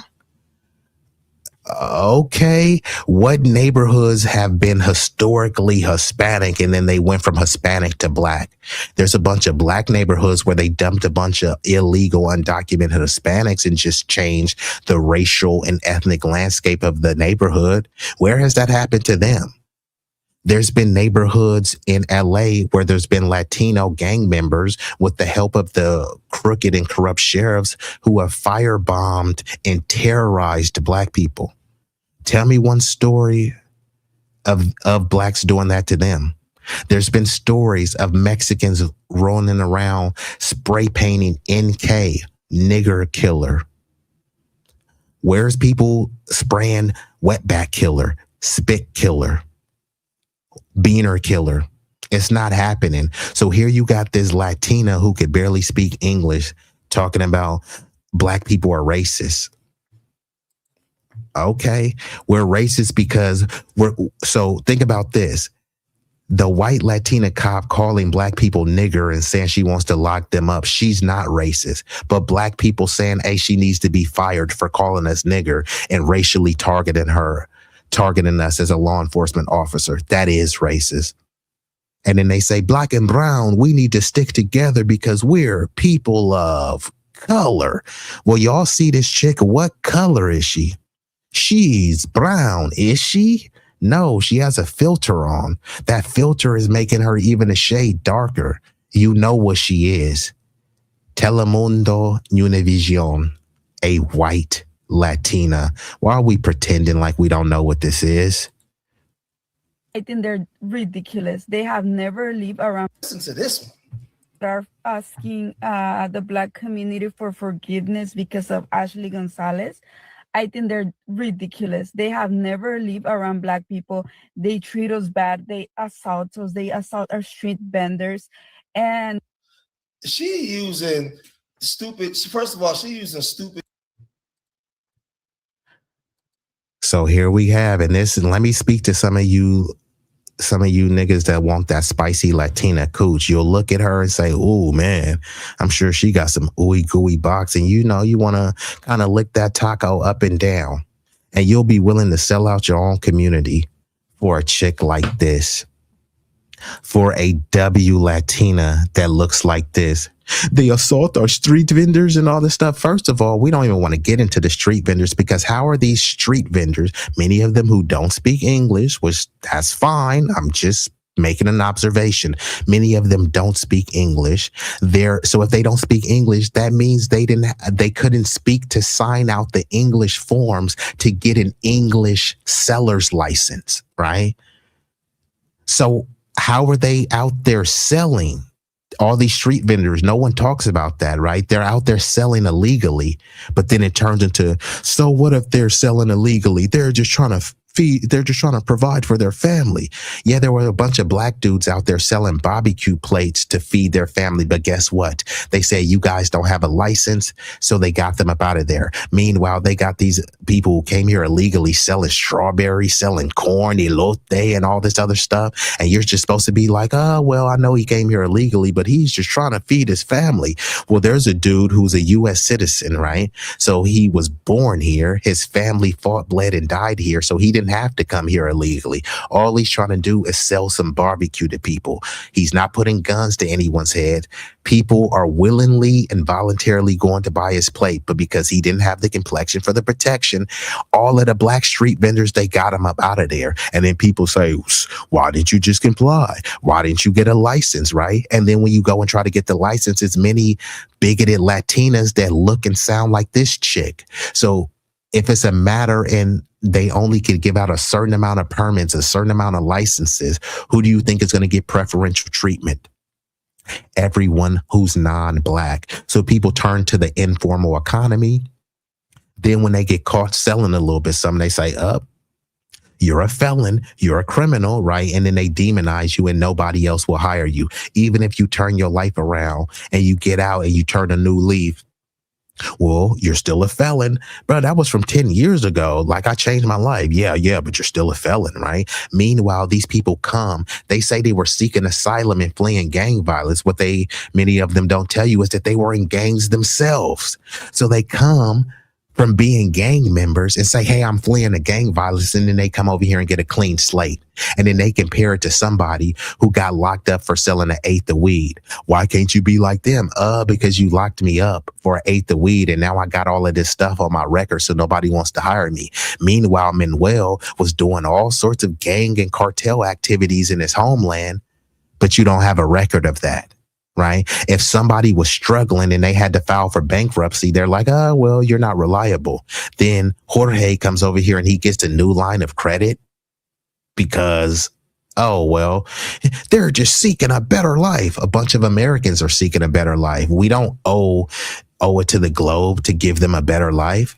Like, that's not America first. And they talk about the American dream. The American dream used to be for Americans to own a house and preferably have a white picket fence in the front. Now they're pushing that you will own nothing and be happy, which is why they want an influx of subservient immigrants where they come from underdeveloped, what they call third world countries, because when they have running water, that's a luxury to them. Many of them come from places, and this is not to denigrate, this is just what it is. Many of them come from places where they don't have clean running water. They don't have a good sewage system. Many of them are pooping and pissing in the streets. So just being able to poop and have a hot shower is enough. So some people be willing to get slapped around. They'll be willing to get paid indentured servant wages just to not go back to the hellholes and shitholes. See, when Trump called these people's places hellholes and shitholes, the people that fled from there, they agreed with Trump. It was only the bleeding heart liberals who said, no, you can't say that. You can't say that. But a lot of those people, they did see those places as hellholes and shitholes. That's why they fled.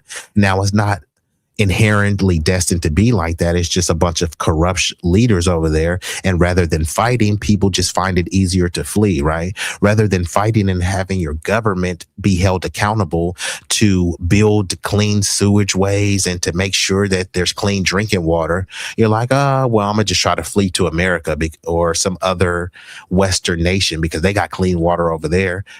So where does that leave your country? Is going to be a perpetual shithole because you have a brain drain. You have these prestigious doctors, but they want to go to another country and say, hey, look how good we're doing better than the Black Americans. I'm Nigerian. Yeah, but Nigeria is a hellhole and you don't want to go back to Nigeria. So as a form of escapism, you fly your Nigerian flag here and talk about how much you value education and that you have all these degrees. What is the point of flying that Nigerian flag if Nigerian is a shithole and you don't want to go back and do anything to fix it? It's a corrupt, failed state. If it wasn't, you would be over there. But you want to be over here flying that flag. That's rather pathetic. You know what I mean? You want to fly the flag of a country that you have no desire to go back to. You have no desire to fight to uplift it into prominence, but I'm supposed to respect you or respect that place. And then when people disrespect it, you try to say, well, don't disrespect my homeland. You disrespected your homeland. You don't even want to go back. People do it from all of these countries, right? They want to come into America so bad, but many of them just want to be transplants. They want to come and try to create America into the place that they fled. But if you love the place that you fled so much, why didn't you fight to keep it better, right? People are trying to come to America to try to fly a Mexico flag, but you're in the heart of Mexico and you don't want to do anything to build up and beautify Mexico. No, let's just come to America because someone's already fought, bled, and died for it. What did Mexicans fight, bleed, and die for in Mexico? They've been fighting to get out of Mexico. We're seeking asylum. No, how about all of y'all unite together and go up against the cartel, right? You can't on one hand say that, oh, drill music, man, that's black culture. One random nigga in Chicago does a drive-by. One random nigga in Oakland robs a liquor store, right? And that's black culture. Meanwhile, Mexican cartel is chopping off people's heads. And not just anybody. They decapitated a mayor's head. Is that Mexican culture? Is that Latino culture? We can't play it both ways. If three dudes from the hood do a crime, that's black culture. If 30 cartel members do a crime, how is that not Latino culture? What's a bigger entity? Crips and Bloods, or the Mexican mafia, or the Mexican cartel, the Colombian cartel? I always say there's no such thing as a Crip necktie. There is such thing as a Colombian necktie, where you slit someone's throat and pull their tongue through. And then they want to preach to you about who's violent. So I'm going to play a little bit more of this video and then I will transition. The jargon that they was using over there in Southern California. First of all, Hispanics is not running for their lives from Black Americans. That's a bunch of malarkey, a bunch of bull crap. Anywhere you go, in inner cities, you can have inner city crime. Now, they use the excuse that some vendors got hurt. But what we do know, what she's not going to mention, you had gang members unaliving Black civilians all over. She's not going to mention that. That's not happening from Black people towards Mexicans. You guys, racism is ingrained in your ethnic group, is ingrained in your culture. We was never taught to be racist towards y'all. This is the thing. But we gonna have to find some type of way to really put pressure on these Democrats, man, because this is disgusting, man. This is disgusting. As my grand. You know what? It is extremely beyond disgusting. And then we got people in the chat who say they're Hispanic, don't even want to hit the link. They try to pretend as if, oh man, we're just trying to have unity, man. You won't even unify and come up and hit the link. Look at this. Associated Press. Gang member sentenced for firebombing Black families' homes. Guess when they did it? On Mother's Day. Look this up. Hernandez and 7 other members of the Big Hazard gang hurled Molotov cocktails into 4 apartments, not just one, 4 apartments, where most of the residents, including 10 children. And these are the cowards, right? They targeted the homes where the women and children were, and they did it on Mother's Day. They pleaded guilty, and they said that they actually were targeting the Black the Black families, right? Y'all can look this up. You won't find this happening in the reverse. There were these racist Latino politicians who said, oh, they were calling a little Black kid a monkey. They were talking about how they can displace the Black political power in LA, which they've already done. AOC and none of the Latinos came to our defense. There was no Fat Joe or no Latinos. All of our Latino allies, none of them came to our defense, because the Black and brown, there never was a coalition, and most likely there never will be. Not because we never tried. It's because many of them Latinos they have their head too far up white mommy's and daddy's butt, and they're trying to get that acceptance. Hey, we're white, we're blanqueamiento, we're mejor la raza, we're doing everything to improve the race. And no matter how light and bright they are, they still get stuck with the term Latino, which I told you is a colonial pet project name. Once they say, yeah, you're white, just not like us. Yeah, you're not Pepsi, you're Diet Pepsi. No, I'm Pepsi. No, you're not. You're Diet. At the end of the day, they're letting you know that you're not like them, no matter how much you fight and plead. So I'm going to go ahead and transition into this next video. And this will give you some more insight on the Mejor La Raza. And this is another video from Ricardo Ignacio. And you can watch this video uninterrupted on his channel. So this is him talking to some Latina woman and how she's confused about, race, ethnicity, nationality, etc. Let's get into it. They can cosplay, but they're not fully actual white people. They know exactly who they are, and they use them. They use them to get our dollars. They use them to get us to do their work for them because they know they want to fit in so bad, but they could see right through that. Am I making sense to you? I'm trying to understand context. So white Latinos are not fully white? No. What does that mean? They're Latino.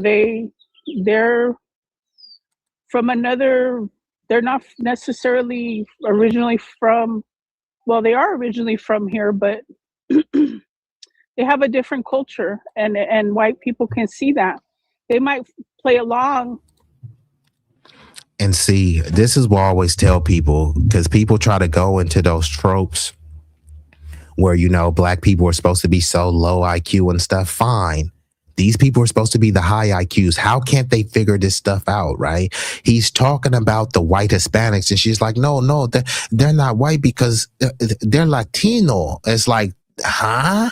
There's no race called Latino. Yeah, ethnically, they're Latino. But that's the whole point. This is why these terms are very vague and nebulous, because you can be a multitude of things. Cameron Diaz is both white and Latina. You can be both. But ultimately, people identify as one when it suits them, right? As much as people say, hey, don't put me in a box, I'm more than just one. When it comes down to brass tacks, they always choose one. You know what I mean? To get us to do their work for them because they know they want to fit in so bad, but they could see right through that. Am I making sense to you? I'm trying to understand context. So white Latinos are not fully white? No. What does that mean? They're Latino. They're... So the whole that white Latinos are not fully white, it doesn't even really make sense because, like I said, Latino, the whole term comes from a colonial pet project, right? They'll say, hey, I'm Latino because I speak Spanish. Spanish is a colonizer language. Spanish is a European language. Many of these people have European ancestry, and then they'll convince themselves, no, I'm full Latino. Yeah, you're fully white Latino. Like, I don't know why people are making this so confusing. It's just because these delusions that people have convinced themselves to try to adhere, right, to these social constructs. They'll believe and confirm and affirm that it's a social construct, but you also need to affirm the fact that you're adhering to it. These constructs only work because you are agreeing to them, right? No, they're not white, they're Latino. No, they're a white Latino. It's not one or the other. It's both. But this chick is acting confused. So this chick is well in her 30s or 40s or something. So she should know this stuff already. But you know what group they call the low IQs. Am I making sense to you? I'm trying to understand context. So white Latinos are not fully white? No. What does that mean? They're Latino. They're from another, they're not necessarily originally from, well, they are originally from here. So Real Black says race is a social construct. So I guess she has a point in her context. Well, this is the thing. If race is a social construct, how many times do I have to say this? That would mean ethnicity is a social construct. If race is made up, ethnicity is made up. You can't say that race is a social construct, but ethnicity is a biological reality. No, if race is a social construct, automatically that makes ethnicity and tribal and national origins a social construct. And you said it could be confusing due to the novellas. I mean, it could be, but it shouldn't be, because once again, these are the people who always talk about how they have superior culture. They're so much smarter. So no, it shouldn't be confusing. You said they were forced to convert, or DIE. Who was forced to convert? Could you elaborate on that, Alpha? Like Latinos and racist W's aren't together, but no smoke. Got FBA effed up. Keep this global same energy. So shout out to Chill. No offense to the millennials, but this getting in front of the camera to do a TikTok to give your opinion is one thing, but not just for them to randomly say ish, not knowing what she is talking about is crazy. Yeah, not everybody needs a mic, bro. I'm just saying, this is why when I drop the link, I'm dropping the link for some people to have a discussion, for a debate, or it's for people that I know. Just because you're on the internet, not everyone deserves a mic. And I'm not trying to act like, hey, I'm just Nostradamus or anything like that, but I do think carefully and cautiously about what I'm going to say. Even if I'm being facetious and satirical with it, I'm saying it for a specific reason. I do put a lot of thought into the things that I say, so I'm not just bloviating and blathering aimlessly. But many people, it's just they want to hear their, they just want to hear themselves talk, and you do a lot of people a disservice just to kind of come up and babble incoherently.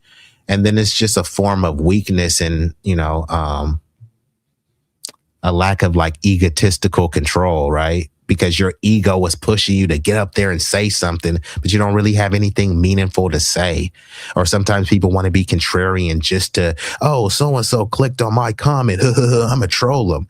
You have to be a moist maniac or an incel lunatic to just go to someone's page strictly to troll because you want someone to pull up your comment and laugh. Like, how pathetic could you be? I mean, get on OnlyFans and rub one out. I mean, that would be a lot better than trolling, right? This is a scholarly space over here. You said stop acting and playing stupid. All you MFs know. I don't know who or what you talking about, Chill, but if y'all leave comments, at least try to be clear and coherent about who and what you're talking to, because sometimes they can be up for interpretation. Sometimes I see and I'm like, damn, is somebody taking shots? Because if you taking shots, it's okay. You can take shots. It's just I shoot back, but I don't want to shoot. I don't want to shoot aimlessly or, unprovoked. But let's get back into it.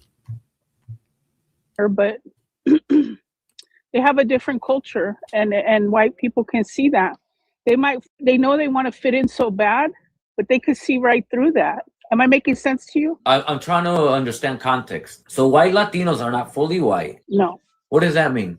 They're Latino. They're from another. They're not necessarily originally from. Well, they are originally from here, but they have a different culture, and white people can see that. They might play along and include them in their little white world, but they know exactly who they are. And so they're not really fooling anybody. Well, how about this? Let's get down to the nitty gritty, to the root of this whole white Latino. So it seems to me, which trust me, this seems to be the norm. What you just explained seems to be the norm, understanding or lack thereof. For example, keyword, you said white Latinos are not fully white. And I said, what do you mean by that? And then you said, oh, because their culture is different. But hold on now. Hold on. Here's the difference. White Latinos and white people, gringos, whatever you want to call them, they're all European descendants. The only difference is that the European descendant white people in Latin America just happen to be born in a country in Latin America. That's the only difference between these two. And if you're going to say something, which I will agree with you, if you're going to say something like the gringos, the white people in the US, don't necessarily like the white people in Latin America, I will actually agree with you by default. That seems to be the case. However, you want to know the reality of it? And this word gets cowardly because many of them will say, hey, white mommy and daddy, they don't like us, but then you still try to go out of your way to try to butt kiss the people who you call colonizers, the people who you say stole your land. You turn around and say, no one's illegal on stolen land. White mommy and daddy let me in. Then when they let you in, instead of calling them slurs, instead of attacking them, the people who you say destabilized your country and made it so you had to flee, you turn around and start calling black people niggers. Notice how these people, they'll call white people colonizers, but they don't have any slurs or epithets or insults for them. It's just, you guys colonized us, okay? But black people didn't colonize you. So why are you calling us niggers? Then especially Mexicans, they try to say, hey, we helped with the slaves. We helped with the runaway slaves. No, they didn't. There was the second president who was a Afro-Indigenous black man who was the president of Mexico. He abolished slavery in Mexico because Mexico was a slave colony. But guess what? The white Mexicans, the Blanquimiento, they slaughtered him. Why don't they ever tell that part? They always say, hey, we helped. No, it wasn't no we, right? Who is we, right? They always talk about what they did. No, tell the whole story.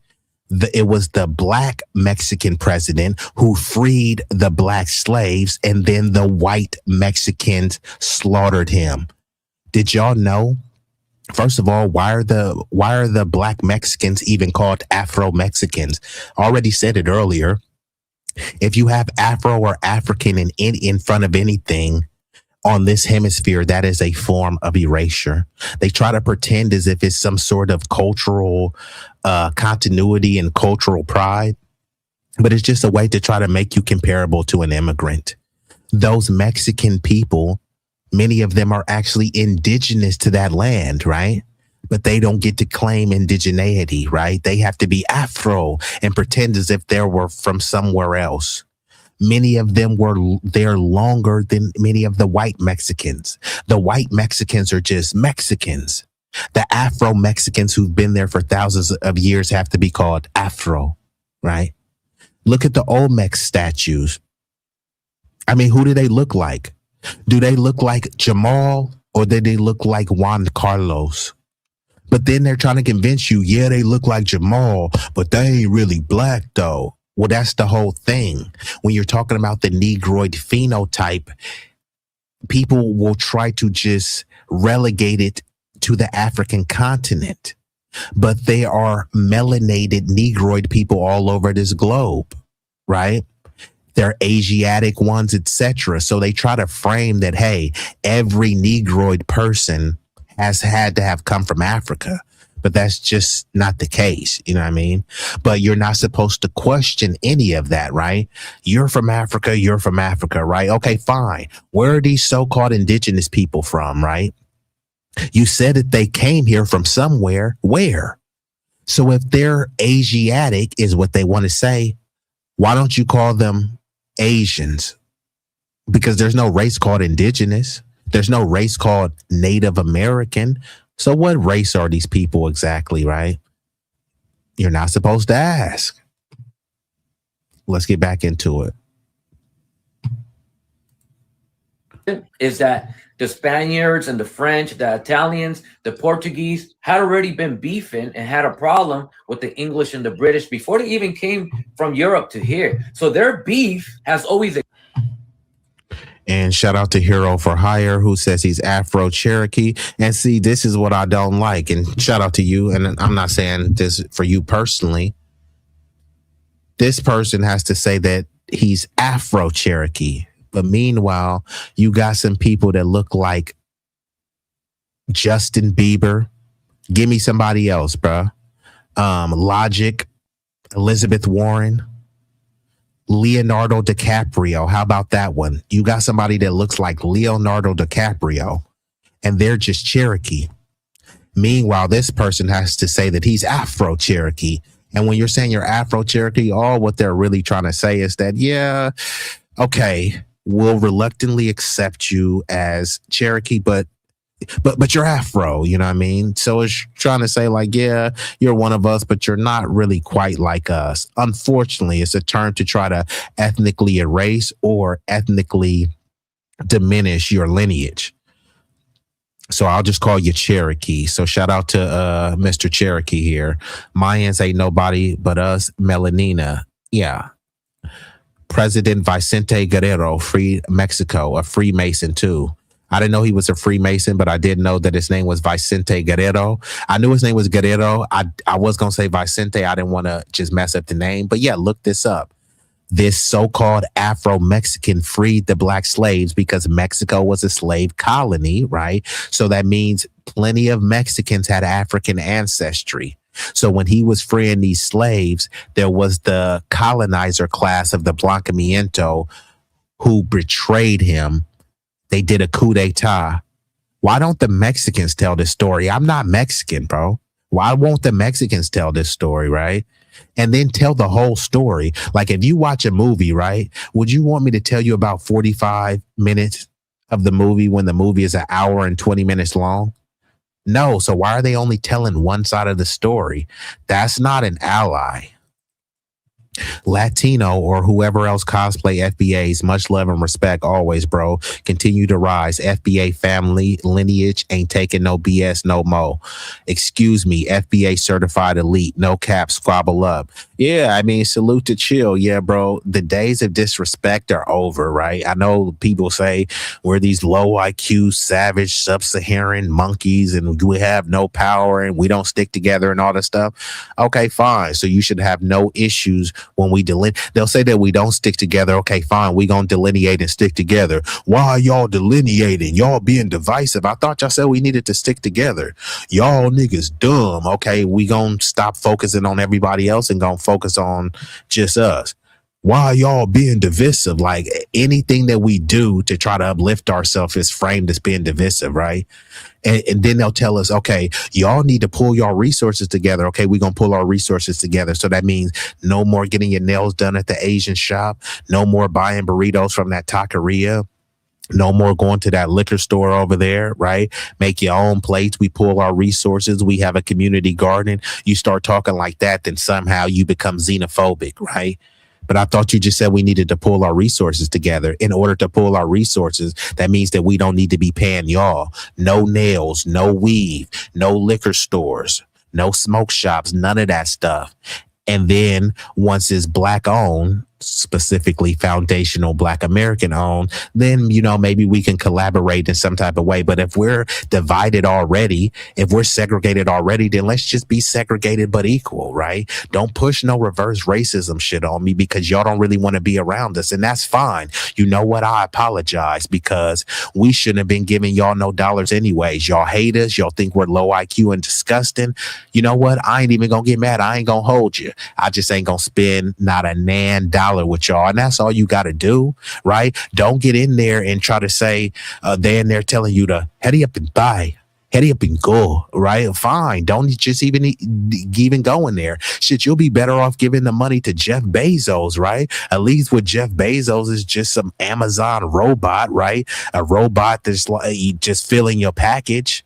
The robot ain't calling you a nigger though, but many of those shops, you know, don't shop where you won't get hired. Even if you're bilingual, first of all, they create a bilingual barrier so you can't get hired. Then if you are bilingual, if you don't got the complexion for the protection, you ain't gonna get hired. So you know what? We got too many issues. Y'all say we're at the bottom. We need to focus on how we get out from the bottom. So that means a certain level of community isolationism, not because we hate everybody. It's just because we got to get our ish together. Y'all would understand this, right? If y'all truly are our allies, y'all would understand this. Imagine it was your homeboy who said, look, man, my room is disgusting, man. I really got to get this room clean. It's just like I don't feel right until my room get clean. And they say, man, forget your room, man. You don't got to clean it, man. Just live in that pigsty, right? Like what would an ally say? Leave your room disgusting, or you know what, man, I respect what you're doing, man. Holler at me when you clean up that room, or you know what, do you need some help cleaning up the room? That's what an ally would do. That's what we're trying to do. We trying to clean up our room, and then we got people saying, man, F your room. What about my couch? What about my lawn? What about my room and my kitchen? It's like, what about it? Hold your own nuts. Hold your own filth. Hold your own lineage. We already got our own issues. We can't adopt everybody else's issues and problems. So, you know, it's a new day, man. Let's get back into it. Existed even prior to them coming out here. So white Latinos cannot use gringos don't like us, so we're not the same. You guys have never liked each other. You guys have been at war in Europe before you even came bothering us over here. And this is problematic because white Americans don't see white Latinos as their own. Does that mean that they are us then? No, they're not. Not only are they not by lineage, we're. And shout out to Jason Mitchell. I think this is the first time I've seen you over there, but y'all check out these books. They came before Columbus, Unexpected Faces in Ancient America, Ramses III, Father of Ancient America. It was all black before others arrived, millennia before, FBA Homeland. And this is the whole thing. They've been convinced you that every one of us is from African. Yeah, you may have African ancestry, African genetics, but there are people who actually are indigenous / native to this land. And some people say they're native to this land, but I know some people get the language more precise. I know Tariq specifically likes to get the language precise, and he say we're indigenous to the United States, which America is a continent, right? But it's also a country. So some people try to conflate America, the continent, with the country. So when we talk about being indigenous to the United States of America, we're talking about indigenous to this country. And that's usually what people talk about in terms of indigeneity, right?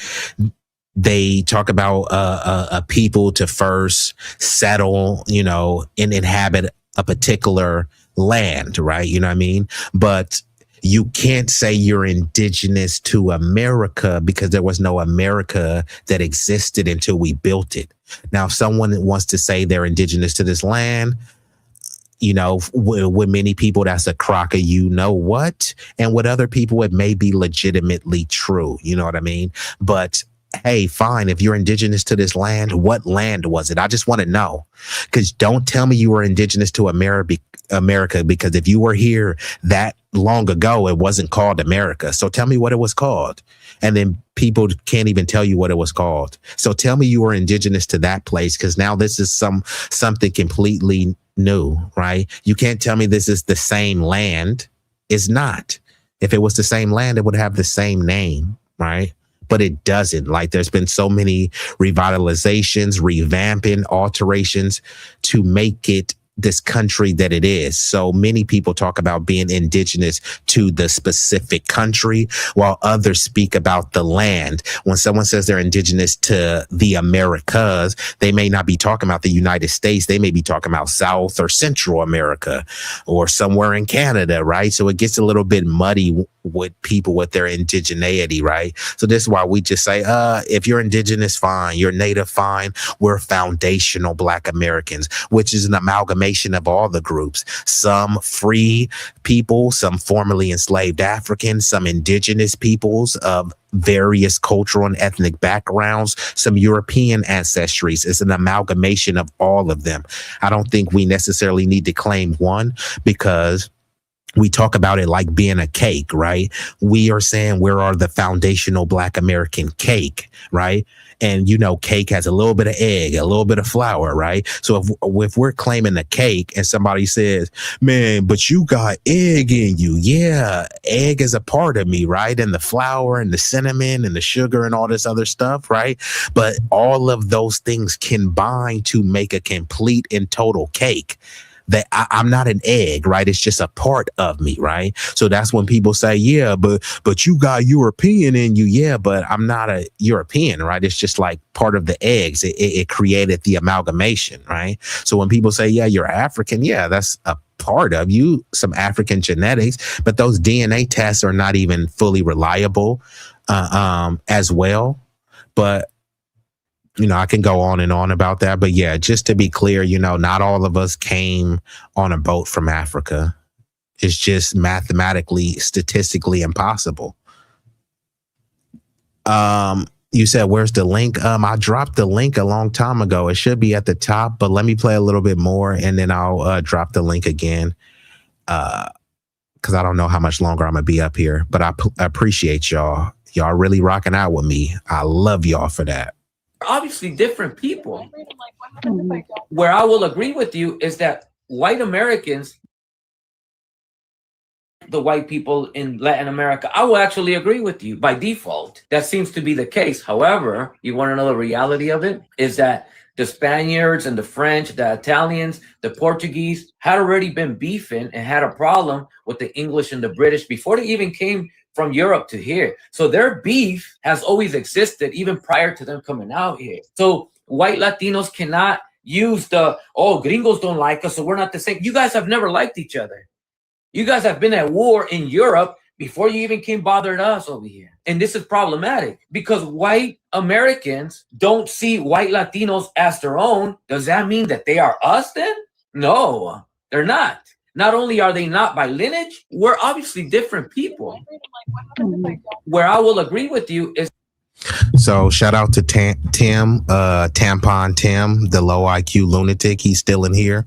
America is a continent, not a nation. And see, this is why I always got to clarify. I clarify specifically. And this is why you always got to check people when they try to say they're indigenous to America, because they talk about America as being a continent. So they don't really know what part you're talking about. Somebody can be from near Canada talking about, well, I'm indigenous to America. Someone is down in South America talking about they're indigenous to America. And this is why we talk about the United States.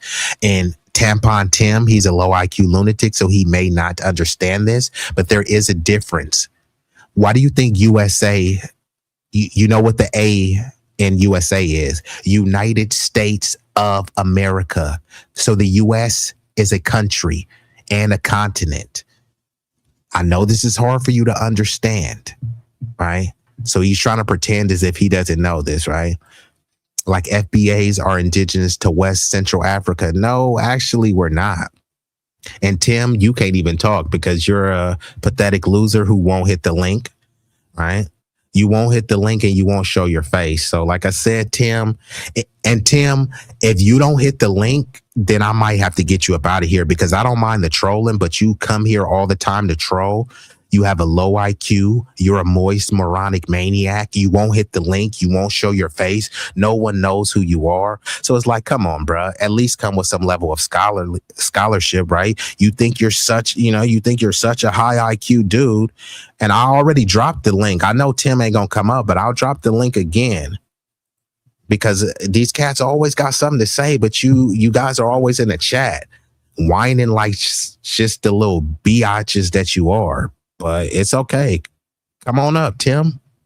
I asked the other dude, where's Nicky Boy, Mr. Estrada? I told him to come up.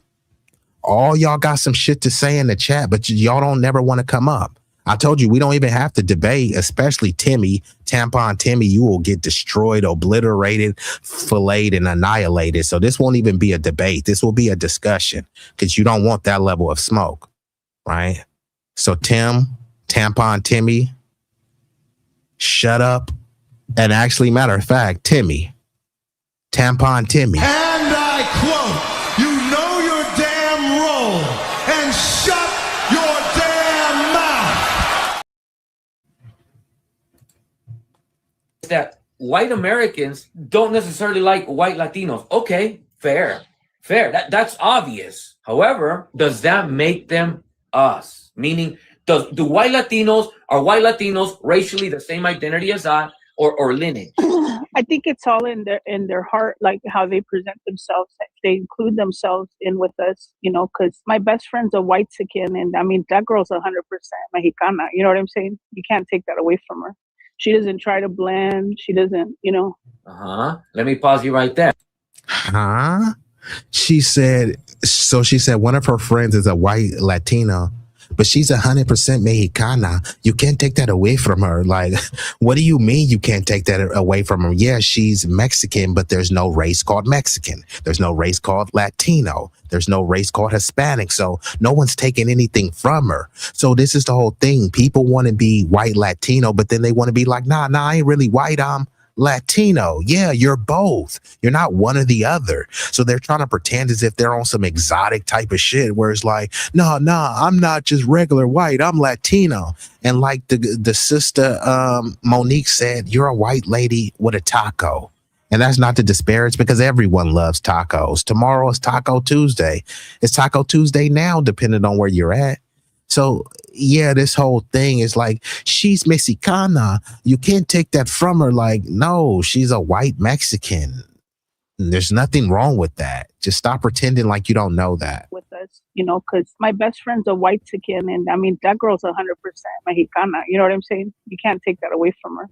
She doesn't try to blend. She doesn't, Let me pause you right there. So your best friend is a white girl from Mexico.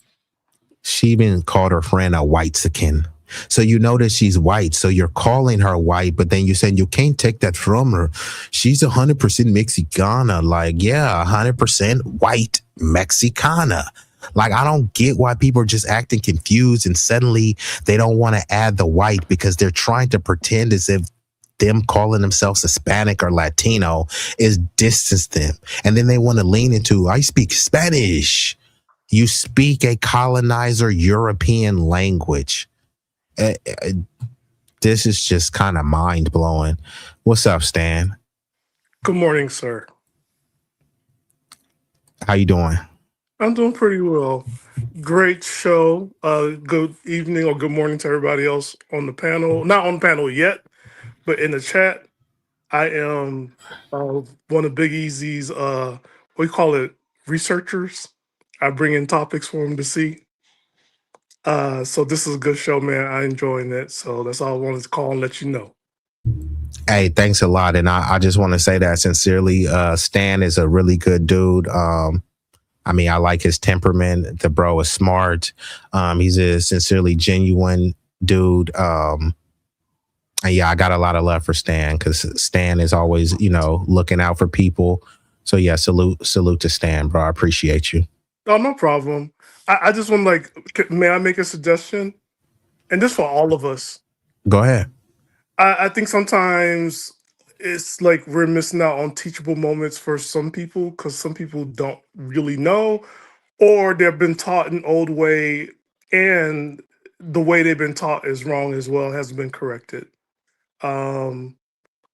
Yeah, no, I concur with that. I think there is a balance too. And that's why some of my stuff, I am a bit more, I try to have a balance of condescension, facetiousness, satire, but seriousness as well, because unfortunately, like people kind of really only respond to kind of, let's just call it like bloviating, charismatic type of language, colorful language and stuff. When you just give them to the raw, the real, and it's too educational, it's too academic, those are deemed as boring and people don't want to listen. So it is a balance of being able, because it's not what you say, it's how you say it, right? It's kind of one of those things where it's like, if someone says, hey, you know what, Stan, what will really help you reach your optimum level of health is if you get in the gym and you do all this other, and I can do it. It'll be boring. You'd be like, yeah, bro, I hear you.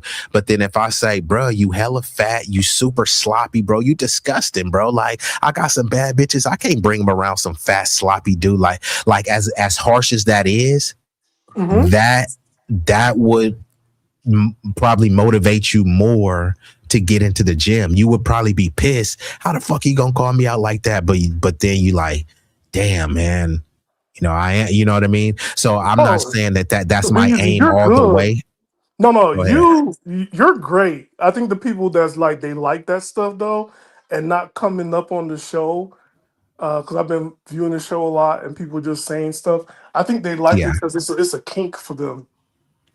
Yeah, I would have to concur with that. Yeah, I know that's why I call tampon Timmy. So if you see there's a person in the chat, his name is Tim. He's like a little like a moist maniac. So yeah, he comes over here.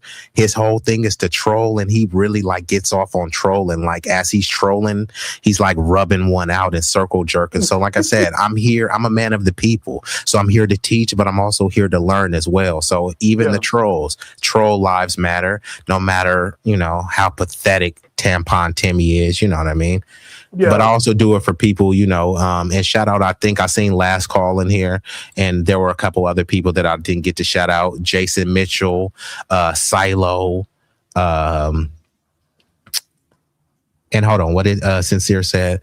A nation is a large group of people sharing a common culture, language, history, or ethnicity, often occupying a specific territory and acting as a single political entity. And see, look, you got this dude right here, this tampon Timmy. And I'm only because, like I said, this dude right now, he's really just getting horny off me pulling up his comments. And I'm only just pulling up his comments as a teaching moment to show, like, this is not how you want to be. He claims that he's Latino, but he won't show his face. He won't say where he's from or anything like that. And I dropped the link multiple times. You notice that these people, they'll never debate. I've been on here 2 hours. He's been in here the whole time. So he's had time to come up here and debate, but he's just afraid. So you can tell these are the type of incels that don't got no chick. Nobody with a beautiful wife would be sitting home. You next to a beautiful wife, but yet you're trolling. You're next to a beautiful girlfriend, but you're trolling. So I get it, bro. So I'm just giving Tim. It's a bit disturbing that he's over here kind of whacking off to, you know. No, it's hey man, this is what we go through as content creators. There are people who they just come in the chat and they just go off, and it's like, okay, you just want to be contrarian, and I gotta like let you have your stuff, and you might get a good night's sleep tonight. Yeah, no, and that's why I'm saying that's why I'm gonna just let him get off. Pause. I mean, no, there's no pause. It is what it is. There's no pause on that one. It is what it is. It is what it is. And shout out MBJ. He said the clown show. Yes, the extreme clown show. But yeah, I'm gonna get back to it. He said, this person just reads and says, immigrants attend school as a humanitarian right. Legally only registered migrant children are supposed to be in public school. Blacks let them go. No federal funds.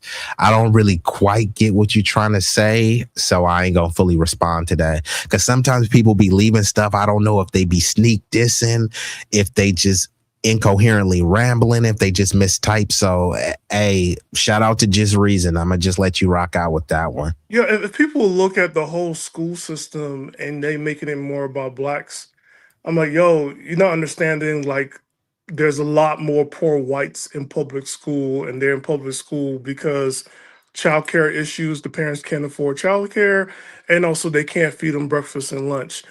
But if you don't do the research, how would you know unless you got the same phone that we all have and you can do the research called Google and YouTube?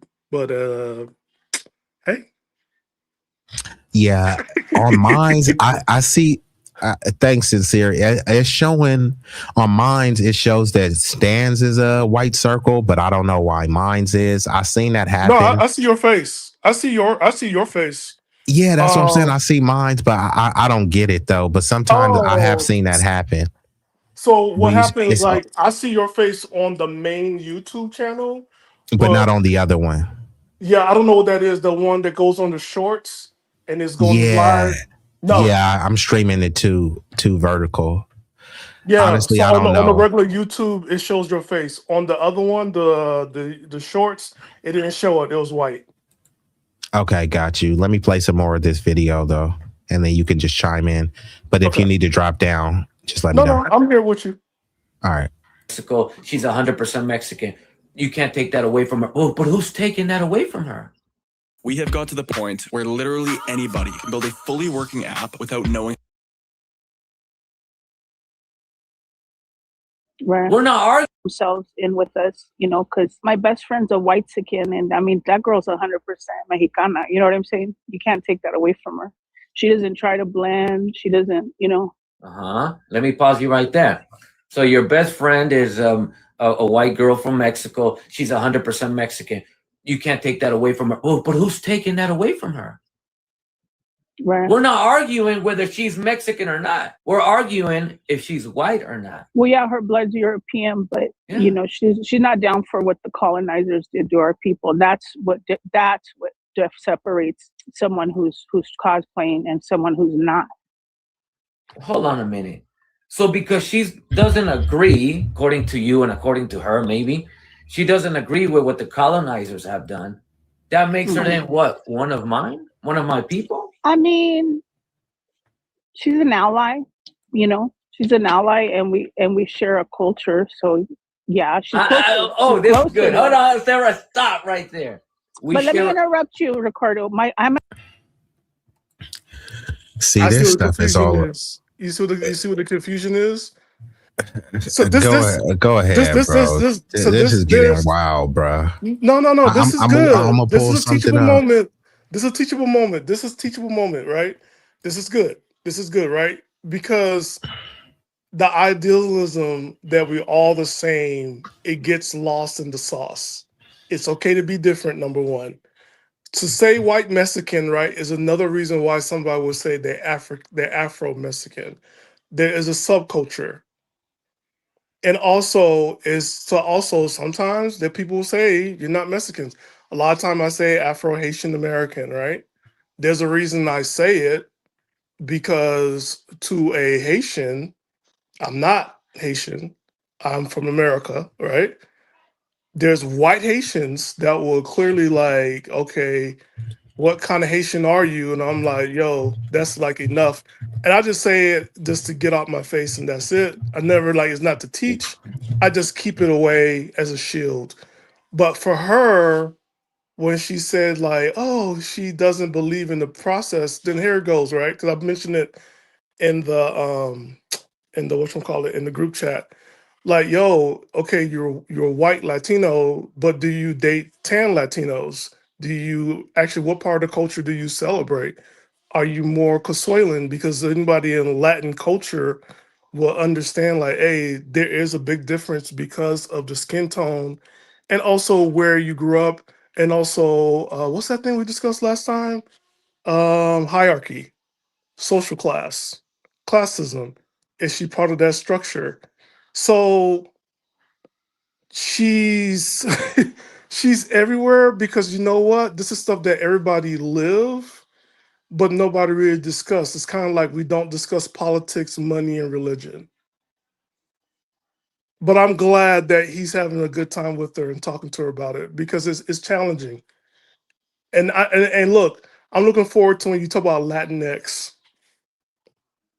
because that'll be a good topic for you to do. Oh yeah, I'm gonna have to have one of my Latino brethren in on that, but I just want y'all to see real quick, because how many times, y'all don't have to take my word for it, how many times have I said this over and over? There's no race called Mexican. There's no race called Hispanic. And don't take my word for it.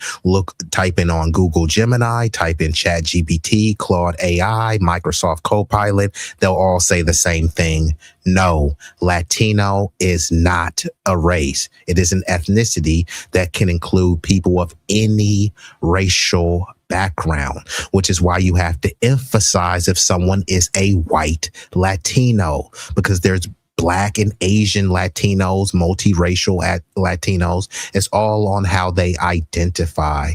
But then they try to convince you that, hey, because someone is Latino, that they're not white, or because they're white, that they're not Latino. But you can be both, because they're both social constructs. All right. So let me pull back. But easy. But one thing you can't be, though, be easy. You know, you can't be. What? You can't be Spanish. Send that white Latino Spanish, see what they call them. Hey, that's what I've been trying to say. they have been delineating a long time ago. They let them know that, hey, y'all are not like us. But they still try to practice the blancamiento, mejorar la raza, to get closer to the proximity to being white, even though many of them actually are white based on their European ancestry. But the true Anglos and the true Spaniards say, yeah, even if you are white, we don't give a damn because you're not like us. So there's a stratification system. They don't see all whiteness as created equal.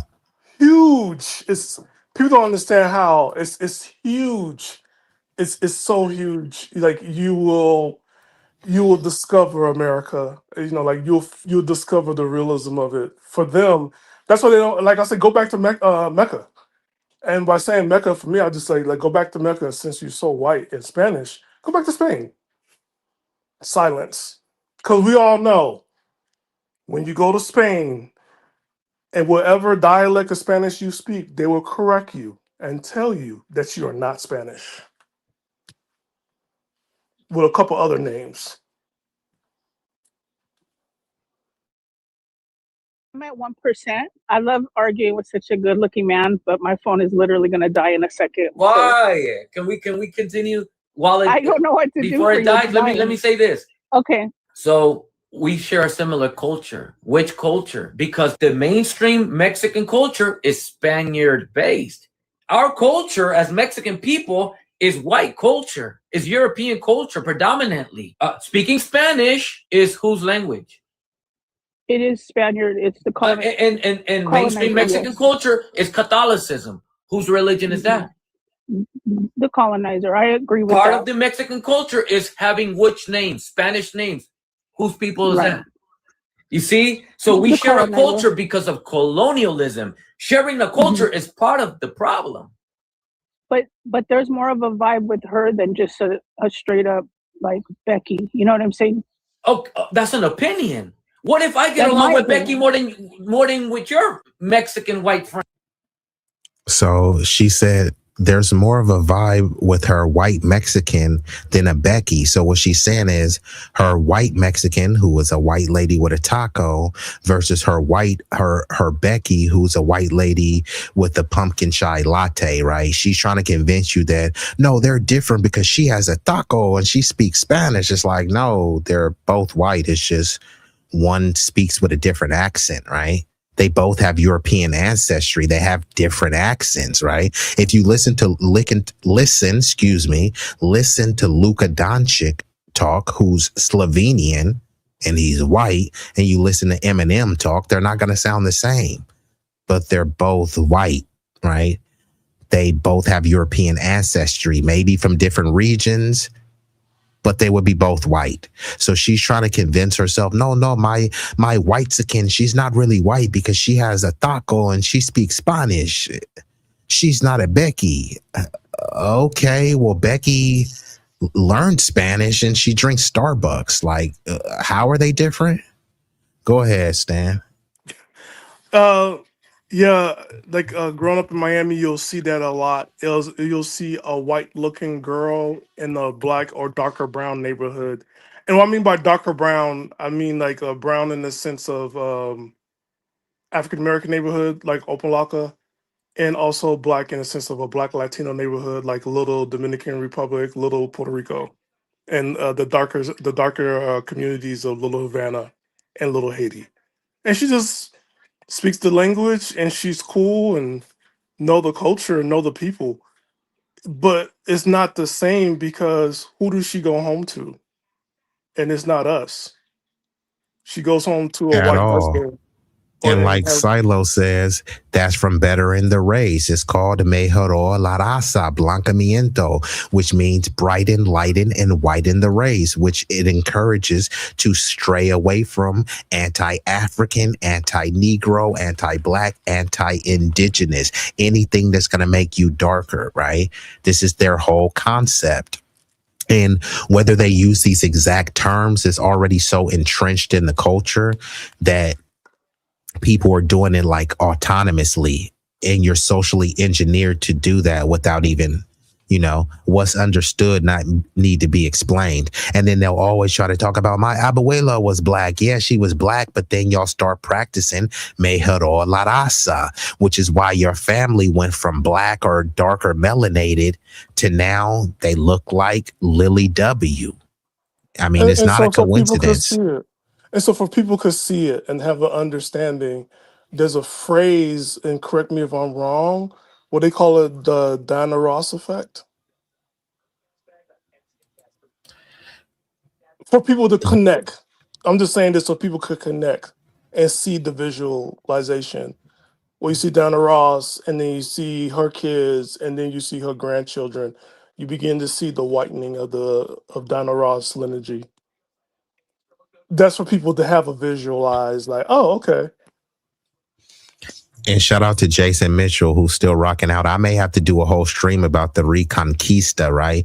Because the Reconquista, although, because we have to talk about the atrocities of colonialism, you know what I mean? But we do have to talk about the sellouts who voluntarily buck broke themselves, because there were a bunch of them who there were the indigenous people who were fighting to say, hey, look, man, we have a right to self-determination and our intellectual sovereignty. And then there were many of them who said, white mommy and daddy, save us, and we're just like y'all.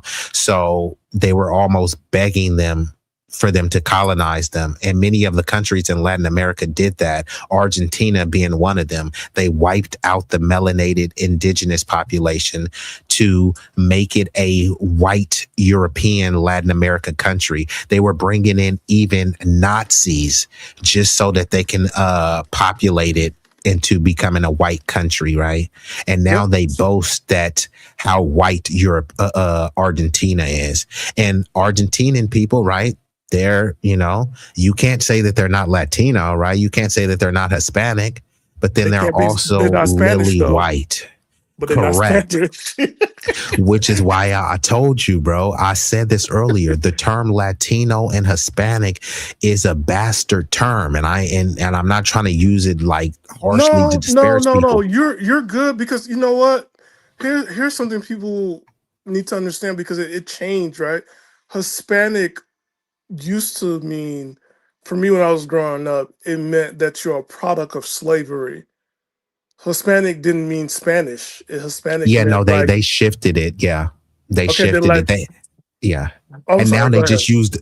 No, my bad. I didn't mean to cut you off. I was just saying now they use both of the terms like interchangeably, so no one can truly say what's the difference. There's supposed to be a difference, but now let's be honest, there's really no difference, right? When they say Latinos for Trump, they're essentially saying, because they'll be like Latinos for Trump and then Trump with the Hispanic vote, Latinos, Hispanic. So they just use them interchangeably. So there's like really no daylight in between the terms, and the terms were just created, like I said, as a bastard term, a colonial pet project term to also say, hey, yeah, y'all can be Latino, but y'all ain't like us, right? Same thing with Caucasian, like, yeah, all right, fine, y'all Caucasian, but y'all ain't white like us, right? Yeah, y'all this, but y'all ain't Spaniard, you know what I mean? So that they'll concede and acknowledge, but that concession is not because they love them. It's a concession as a buffer group to say, like, yeah, we're at the top, and yeah, y'all ain't like us, but y'all above the niggas. And we're just giving you another classification to be above them and below us.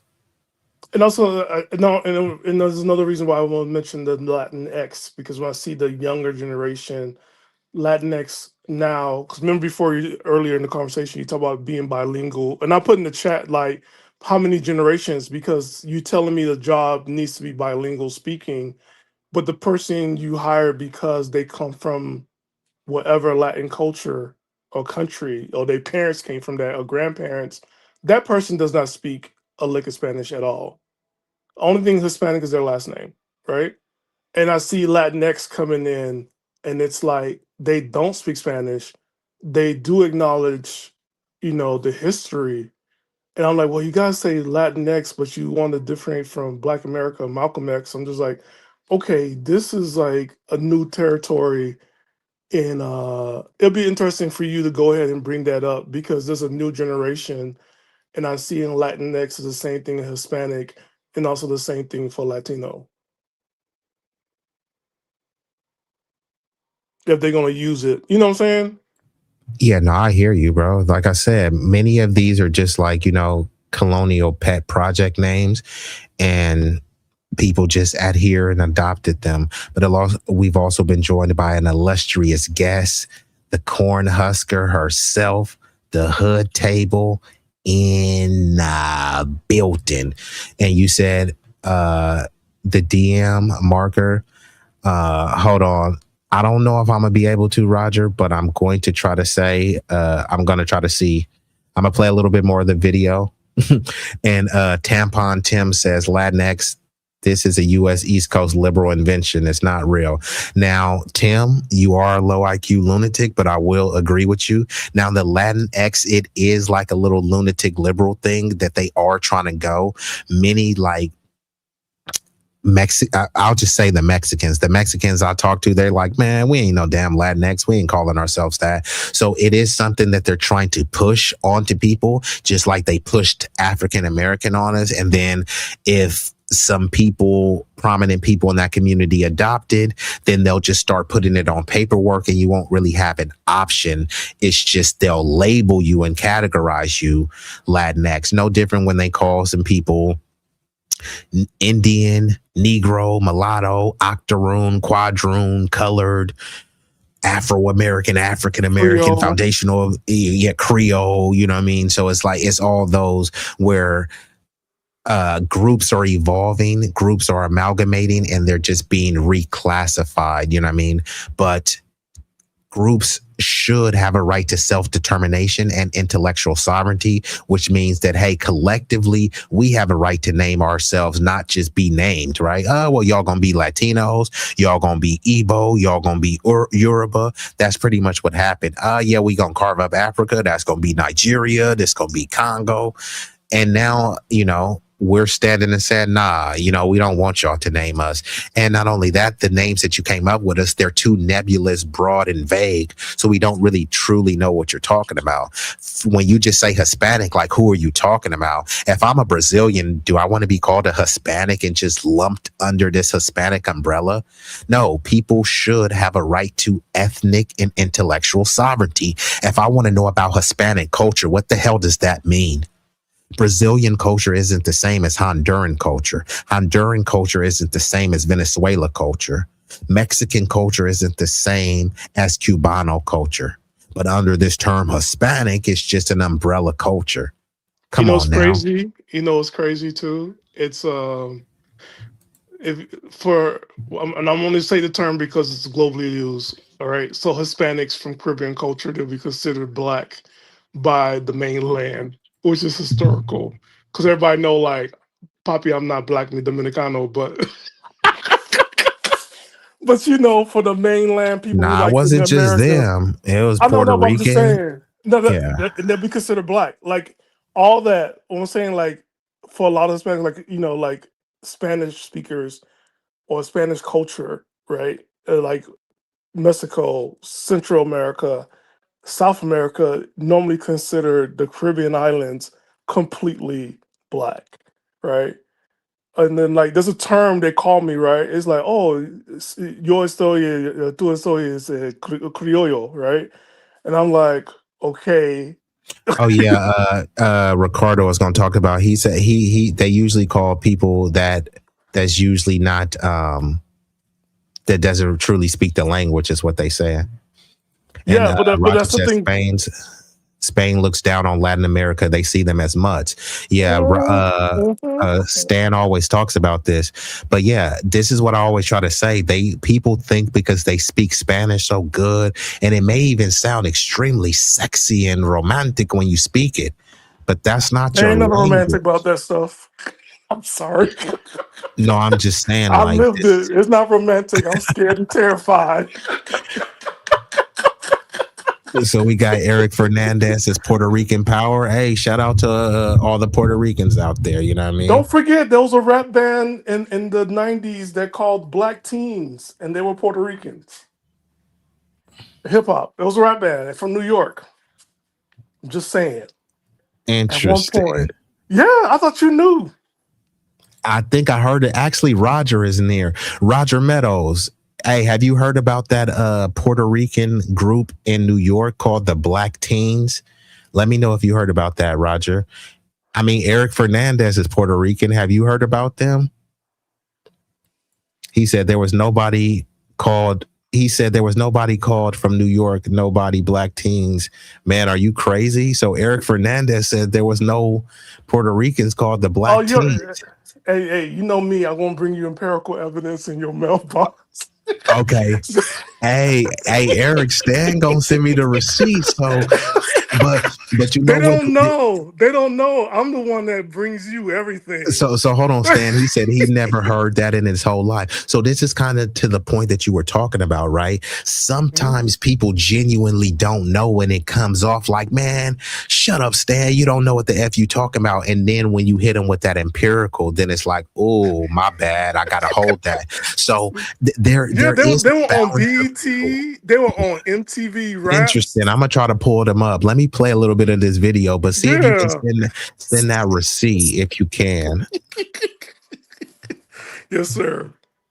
What if I get along better with Becky than with Maria? But we share a similar culture. Which culture? Because the mainstream Mexican culture is Spaniard based. Our culture as Mexican people is white culture. Oh, damn. I was trying to let the video play.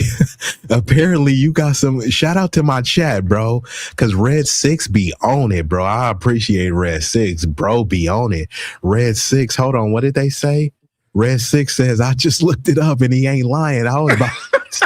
Hey, Stan, I was finna get you up out of here. I was like, nah, my brother. What? You know me.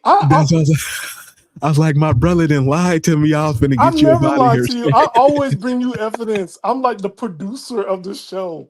That's why I was gonna be heard, which is why I was gonna get you up out of here. Because I was like, not the bro, but Red 6 said you wasn't lying, and then Marky Deezy says there was a group called Young Black Teens. That's what he said. He said that he had a Yo MTV Raps trading card. Salute to Marky Deezy. That's, you know what? It's funny because MTV, they didn't even want to play black music at all until finally Michael Jackson had to push a line and they start playing black people, and then black people took it over. But Marky Deezy took it back with the Yo MTV Rap trading card. So Eric Fernandez, hey, you got to hold this L, bruh. See, this is what happens. Eric Fernandez, you maybe you too young, bruh, wet behind the ears. Maybe your breath smell like Similac. But see, what happens is because people haven't heard about it, they think it wasn't true, right? Shit, I ain't never heard about it just because, bruh, you may be too young or you just didn't know. That don't mean that it didn't exist. So shout out to Red 6 and Marky Deezy, and shout out to Stan. Let me see what Roger says, because he's from New York. He said he is talking about young black teenagers. I personally know one of the members I went to high school with. He was one white guy from the group, my man Ronnie Wingy. He thought he was black. So apparently Roger actually knows one of the teens. So you wasn't lying after all. They do exist. They exist. Hey, can I tell you something? You're going to laugh at this, right? So for Black History Month, you ready for it? Close. Oh yeah, even Big Rig knows. He said they were the white boys called the young black teenagers. So yeah, they're Puerto Ricans. Yeah, I'm just saying. Like one time, Black History Month, a white teacher showed us the film that's called West Side Story. Hey, well, look. Oh wait, I gotta tell you this. Then he pointed to me. He's like, "These are your people. These will happen with blacks and whites." I was like, I looked at him. I was like, dude, why you point this out in front of all these white kids? Now I'm coming to America. This was, and we so close. I'm like, oh my God. But they were Puerto Ricans. Anybody who know West Side Story, it was insultive, but he was like, for Black History Month, I'm going to show you guys why, West Side Story and why we have civil rights. And I was like, oh, my Lord. So I think this is the one you talking about, Roger Meadows, was Jamal from House Party 3, the white kid with dreads. And then Eric is a little bit in his feelings. Eric is like, he's from 61 years old, which Don't really care about that. 100% Taino Indian. Good for you, buddy. So you said you don't know what the F I'm talking about. Well, this is the thing. This is what I said earlier. Bruh, I'm here to teach, but I'm also here to learn. And when we teaching, just sit back and learn. If you don't know what people talk about, don't try to speak on stuff that you don't know about, especially at a mature age of 61. Because now I got to hit you with one of these, Eric. What? How please? Nigga, please. How? Nigga, what? Nigga. Nigga, please. Nigga, please. What? So just to be clear, man, we don't mind the trolls, the contrarian views or whatever, but you know, if you don't got nothing scholarly to say, just sit back and listen. Hey, shout out to Silo. Hey, hopefully I'm saying your name right, cause Silo, bruh don't got no filter. Salute to this nigga. Silo said get out of here. If Silo said get out of here, then I guess I gotta hit ya. Do me a favor, please. Get out of here. Get out of here, man. I'm saying. Shout out to Silo. Bro was on demon time. And he said one of these dudes in the group has dreads. He looks like when the kids play. Yeah, and I think that's what Roger said. Roger said it is one of the Kid and Play kids. You said bring up tap the bottle and twist the cap. Big Rig, is that one of your partners or something, bro? Like who is bro? Who is this amigo coming through? Bro came in hot, like, bruh, I don't know what type time you on, but bro, you better calm down, cause you feel me? Hold on, just in case anybody is confused. Okay, see now you found yourself a nigga. You were looking for a nigga here now. See? Okay. Today's forecast: dark and cloudy, and chance of drive-by. This shit just got rigged. What you gonna do, bitch? I'm gonna tell you what. I'm gonna tell you what I'm gonna do. You ever heard of rolling 20s, nigga? Since I was 16, nigga. Okay. See, what he thought was he could come up in here and make the rules, but now he see that I run this bitch, and now he about to bounce. Y'all know who run this. Like, let's get back into it. European culture predominantly. Speaking Spanish is one of mine, one of my people. I mean, she's an ally, you know. She's an ally, and we share a culture. So yeah, she's this is good. Hold on, Sarah, stop right there. Let me interrupt you, Ricardo. I'm at 1%. I love arguing with such a good-looking man, but my phone is literally going to die in a second. Why? So. Can we continue while I don't know what to do before it dies? Let me say this. Okay. So we share a similar culture. Which culture? Because the mainstream Mexican culture is Spaniard-based. Our culture as Mexican people is white culture, is European culture predominantly. Speaking Spanish is whose language? It is Spaniard. It's the and mainstream Mexican culture is Catholicism. Whose religion is that? The colonizer. I agree with Part that. of the Mexican culture is having which names? Spanish names. Whose people is that? You see? So we share a culture because of colonialism. Sharing a culture is part of the problem. But there's more of a vibe with her than just a straight up like Becky. You know what I'm saying? Oh, that's an opinion. What if I get along with Becky more than with your Mexican white friend? What if I get along better with Becky than with Maria, Blanquita Maria? You see? Anyway, let me get her out of here. She's frozen solid. Serious dictation was driving me crazy. So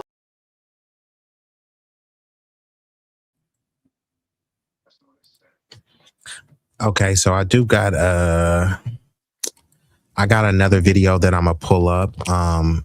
And Roger, I know you sent me something, bruh. How long are you expecting me to play that video? Because I'm about to get ready to shut it down within the next 20 minutes. I want to appreciate everyone that's been here. Y'all could have been anywhere in the world. Y'all chose to be here with me, at least momentarily. And for that, I thank you. So let me pull up this video too right here, where this person says Latino is not a useful category. And, you know, he's going to allude to some of the points that I talk about, how Latino is not a race, etc., and how it's just a bit misleading and confusing to people, as we've already established. Let's get into it. This is from a channel called Bad Empanada. And I have had a bad empanada, and it was disgusting. It was soggy and everything. Not to say empanadas are disgusting, but the last one I had was disgusting. So it's kind of funny that this channel's name is Bad Empanada. You know, maybe it's speaking to me, right? So I'm gonna play some of this video.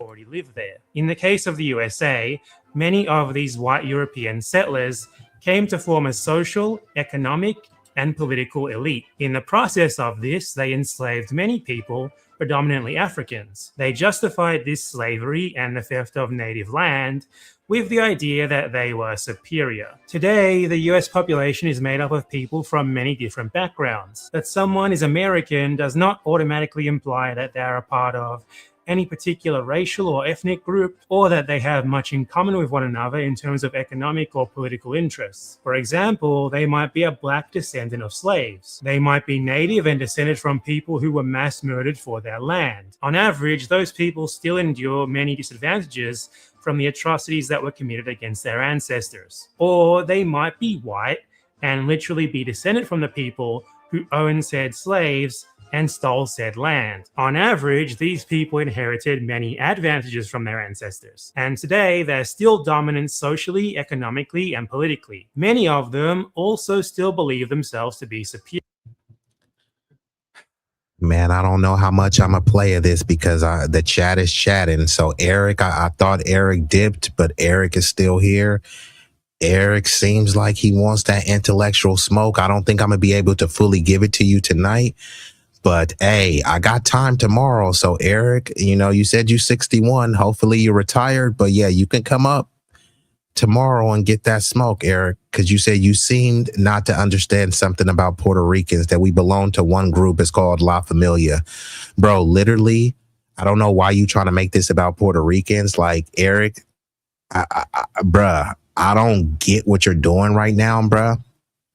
You were the one who brought up Puerto Ricans. Then you said you was 100% Taino Indian. Now you're talking about Puerto Ricans. Now you're talking about La Familia. So you're kind of all over the place. This specific one was talking about Latinos and Hispanics in general. No one singled out Puerto Ricans, but you. The content creator that I was reacting to is Mexican, not Puerto Rican. So, bro, I don't get why you trying to make this about you. It ain't really about you. Then you says there's a whole big difference when it comes to Latinos, and it's called presente. And it's not something that if you're not lying, you will never understand. This is an incoherent argument, so maybe you could have reworded that better, but you can't refute anything that I said. There's no race called Latino. There's no race called Hispanic. You're Puerto Rican? Guess what? There's no race called Puerto Rican. So are you one of those white Puerto Ricans, Eric Fernandez? And it's okay. It's nothing wrong with being white. Nothing wrong with embracing your ethnic identity. But what exactly are you trying to say, Eric? Let's get back into it. There's of course other groups into which Americans are commonly categorized. Among them, for example, Arabs or Asians. Another very prominent one of these groups is Latinos. What is a Latino? Well, it's someone from Latin America, which in Latin America itself is commonly considered to consist of these countries. These countries are also all settler colonial states. White European settlers violently stole the land from its previous inhabitants and formed a social, political, and economic. And shout out to, I think your name is Toriano. Yeah, and this is the whole thing. They keep trying to make us generic Africans. And for a while, many of our parents, our grandparents and stuff, they have just went along with it. Even though many of them didn't consider themselves African, they was just like, all right, fine. If they want to call us African, yeah, whatever. All right, fine. Maybe it'll give us some cultural pride. They were just like, you know, whatever would it. But many of us, especially in the information age, we're looking, you know, people are looking at their ancestry, their genealogy, and just historical records and saying, hold on, bro, it's just mathematically impossible for all of us to have come from Africa. Did some of us come from Africa? Yeah, but it doesn't even really matter if someone came from Africa, because what matters is the ethnogenesis, which is a forming of a new ethnic and racial group. So even if someone was from Africa, it says on the lowest end, it takes 4 generations for a people to change. We've been over here a multitude of generations, many of us in the double digits, upwards of 10 generations, right? So clearly this is a completely different group. It's not an African group anymore. It's an amalgamation of a multitude of things that you can't call African, right? It's like if you make a cake and you like, that's an egg cake. There's egg in there. Yeah, there's a lot more than just egg in there. There's egg, flour, cinnamon, sugar, lemons, all sorts of things, right? It's not just a lemon cake. It's not just an egg cake. No, this cake is an amalgamation of all of those ingredients, right? These various ethnicities and admixtures makes it one big cake, not just a little piece of cake. You know what I mean? Yeah, I just want to also add, like, even within a century, you can have 4 to 5 generations just change in 1 century. Correct. So anybody trying to fight you on it is like, man, within the century, you've gone through 5 generations already. Yeah, and that's what I'm saying.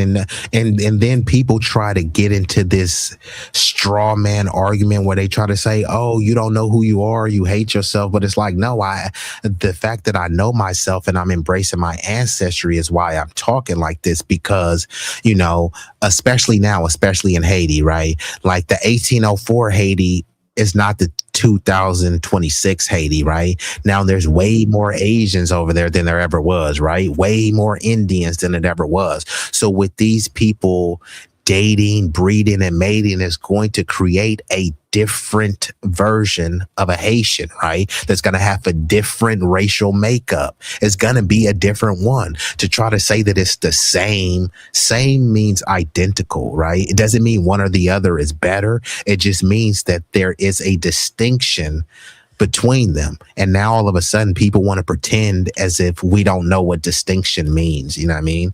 It's like tasting a bunch of burritos and think that they all taste the same just because it's a burrito, right? Nope. Mexican burritos don't taste like a Cubano burrito. Many of these other Hispanics don't even eat burritos. So that's something in itself, right? I didn't grow up eating jerk chicken, fufu, jollof, plantains, naan and curry, nothing against any of that stuff. But to try to pretend as if it's all my culture just because someone with the same skin pigment as me made chicken this way, so that's your culture too. No, it's not. In order for me to be able to understand it, I need to draw a distinction. Oh, wow, this is your culture. Won't you teach me about it? If I'm just saying that this is all ours and it's all the same, that's a form of ethnic erasure. And then your specific culture doesn't get the opportunity to be highlighted and spotlighted so we can bask in the greatness of said culture. You know what I mean? Oh man, that's just black culture. Oh, that's just African culture. It's like, huh?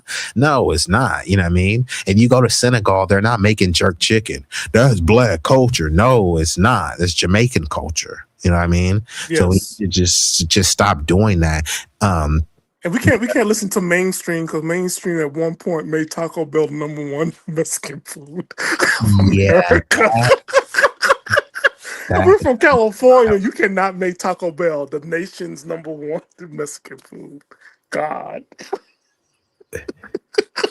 Yeah, that's wild. And Toriano says La Familia is a California Mexican term, same as La Raza. And this is what I'm trying to say. The dude is saying he's Puerto Rican. I'm 100% Taino Indian. I'm Puerto Rican. And then he wants to talk about La Raza. No, the Mexicans I know, they were telling me that many of the Hispanics crossing the border, what they told me is that, man, those fools ain't La Raza. That's what they told me. They said La Raza means the Mexican familia. That's who they were talking about. Yeah, other people use it, but when they use it, from what they told me, is La Raza means them. So these other groups will say, I'm Hispanic, La Raza. They're like, yeah, but you're not the La Raza that they're talking about. Just the way Stan is talking about the Spaniards don't see other Latinos as Spaniards. Yeah, fine. Y'all can keep the term Latino. Y'all can keep the term Hispanic, but you better not call yourself Spaniard. or they're going to push a line on you, which is why these terms were created. They're like colonial terms, unfortunately. But he says, I pay attention to the wordplay of the immigrants coming from all over the world to attempting to make us immigrants. Yeah, that's the whole thing. It's like, bro, there's nothing wrong with being an immigrant, but don't just try to lie and pretend as if, you know, we share some same common fate. Like, no, I'm not an immigrant, and that's okay. It's nothing wrong. Some of the best people in this country right now are immigrants. That doesn't mean that everybody is an immigrant. But you said before you go off, you got to play tap the bottle and twist the cap, tap the bottle and twist the cap. If it's music, I won't be able to play it because they give you usually copyright strikes for music. But I will look into that one, though. But you says there is a saying in Nigerian called Japa, means to flee, run, hide, assimilate. American Indians, aka Black Americans, do not have the spirit of fleeing, but rather the warrior spirit. We are not Africans. Shout out to Africa, though. Yeah, shout out to Africa, and I love Africa. The only issue is that there's a bunch of Africans on the African continent that are not practicing Pan-Africanism, but then they're wagging their fingers talking about Pan-Africanism. It's like Pan-Africanism starts in Africa. If y'all can't even link up with the North Africans and do all this other stuff, it's like, it's more of like a pie in the sky. But I do wish every country the best, you know, especially all in Africa. And True Pilgrim says in VA and down south as a whole, we don't F with Latinos at all. Never did. Now, I hear you, man. And unfortunately, maybe that's the safest way, not just because, you know, I want to be a bigoted hate monger. It's just if these people, or at least enough of people in this community, have proven that they dislike you and have disdain, it's better to just stay away from them, because all that's going to happen is you're going to be around them. You guys are going to annoy each other. It's going to lead into some sort of verbal and physical confrontation, and they're going to come, and then you going to go to jail. They're going to say that this was a hate crime towards the poor immigrant, and you're probably going to go to jail. So it's probably best to just stay away. And, you know, I wish it wasn't like this, but until we can come together and have an understanding and work to eradicate the anti-Blackness in society at large, then our efforts will be futile, and we got too many issues to worry about. So we just got to clean up our own mess. You said word to my mother. Hey, hey, shout out to that. Silo, you a real New York cat if you said word to my mother. I ain't heard that in a minute, but that did sound kind of dope. Word to my mother. I'm here tomorrow for that. Eric, come up, son. What time you on tomorrow, man? You know what? I was trying to see what time Eric gonna be here. I'm gonna go on early because I'm in California. So I'll probably go on early since Eric is 61. You know what I mean? You know, after you drink your Metamucil and, you know, drink your prune juice. Easy. I'm Come on, sir. Sir. Hey, I was trying to keep it peaceful with that one, but I'm just saying, after the prune juice, Eric, hop on here. I'll Your drop the link. namesake is called B-Eazy. Your namesake. Hey, the You B going stands too for hard on him. Damn. the B stands for brutal. Oh. But yeah, so I might hit you with a double header tomorrow, Silo. So I'll probably be here early, and then probably around this time, which is, I'll say, like between 6 to 7 p.m. and that would be Eastern Standard Time. Wait, well, so it will be Pacific Standard Time. So it'd be like, what is that, like 10 p.m. okay, Eastern? if you do 6 p.m. Eastern Standard. Pacific, right? It'll be 9 Yeah, that's p.m. 9 p.m. Eastern, right? Yeah. Yes. So Terreno says North, South, and Central America, including the Caribbean. None of us are Africans. None of us, same as the Cook Islands, Solomon Islands, Fiji, Australian Aborigines. They are not Africans either. And Roger says, damn. What do you mean, damn, Roger? I don't know which damn you're Well, you talking probably to. read him for filth. Oh, that is why. Damn, I forgot that quick. Hey, my bad. Read that man for pure filth, sir. And Terreno says, born and raised in South LA Watts, Compton area. The most hateful Hispanics in America are born in California. I know I've been here 40 years and I can't even hold you. And this is the thing. They'll try to say, oh, well, you know, California is a blue state. California is one of the most bigoted anti-black states ever known to man. It probably is the most bigoted state of all. Like, see, I'd rather be down south with the podunk hillbillies. No, you don't. No. Hey, I'm just saying. No, you know what? I want to challenge California with Florida because the Latinos in Florida, they ignore you straight up like you don't even exist. And then when you're trying to catch their attention, like, hey, you about to get killed by this alligator. Oh, I'm sorry, man. I'm sorry. I want no problem. The problem with me or the alligator that about to eat you? Which one? You can't have them both. Hey, well, I mean, I'd rather them in ignore us California, than... the Latinos talk to you, acknowledge your presence. In Florida, it's like, but what's the point of them acknowledging? No, what's the like, point of them acknowledging if they hate us? No, you can hate me, but say hi, hello, and you see me in front of you. Florida, so you want the polite supremacy. No, I'm just saying, Florida, when I say you don't exist, B-Eazy, it's like they will walk past you like you're a fucking ghost. It's because I've gone the experience of between both, right? I say that's what it's a challenge with California and Florida. Florida, the racism there with us and Latinos over there, it's unique. It's just like the hell, and sometimes I have to correct them, like, what you doing? Because I came from California, I've learned to speak up a lot more. California has taught me how to have a voice. But not the way that you just read Eric from Phil. I know, and that's why I respect you, Stan, because Stan, you always keep things tempered. And shout out to Roger, because Roger has bestowed the title. I'm 6'1". They're gonna kill me. Yeah, you saw what they did to George Floyd. Unfortunately. Oh, what's that thing from Spike Lee? What, the movie? Yeah. Do the right thing. I don't want to. Yeah, do the right thing. Yes. Yeah, speaking of that, because Stan. Mm-hmm. Sick of you niggas. Every day the same shit. Damn,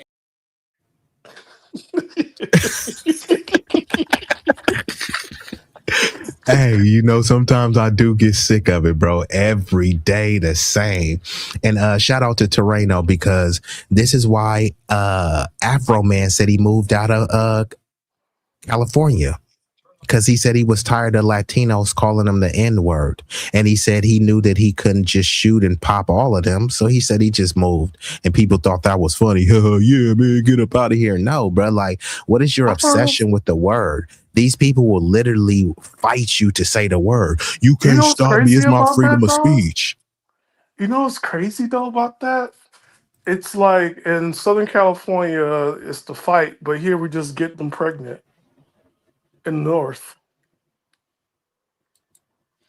And I don't have no problem. I don't have no problem with somebody. No, I'm just saying, like, we have a different way of fighting. You're like, okay, you call me N-word. Okay, I'm getting your sister pregnant.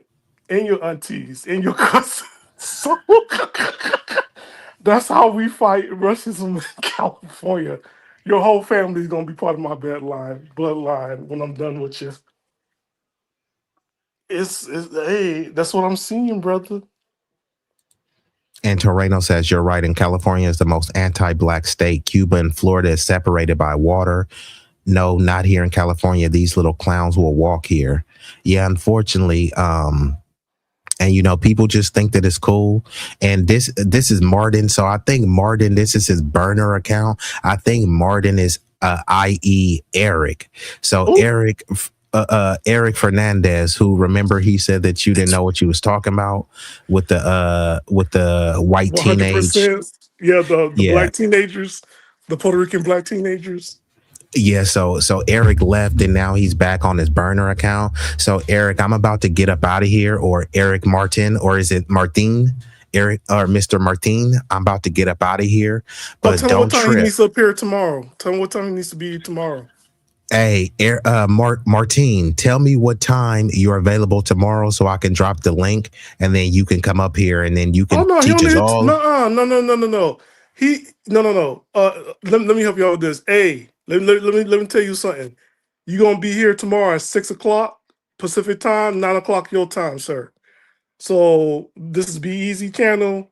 He was already polite to you. The politeness is gone. This is the invite. It's 9 p.m. Eastern time. That's it. Okay. Sorry, B. You're being too nice on that one. And shout out to Julian. Yeah, and that's all. I'm still laughing. Take that mom. You so.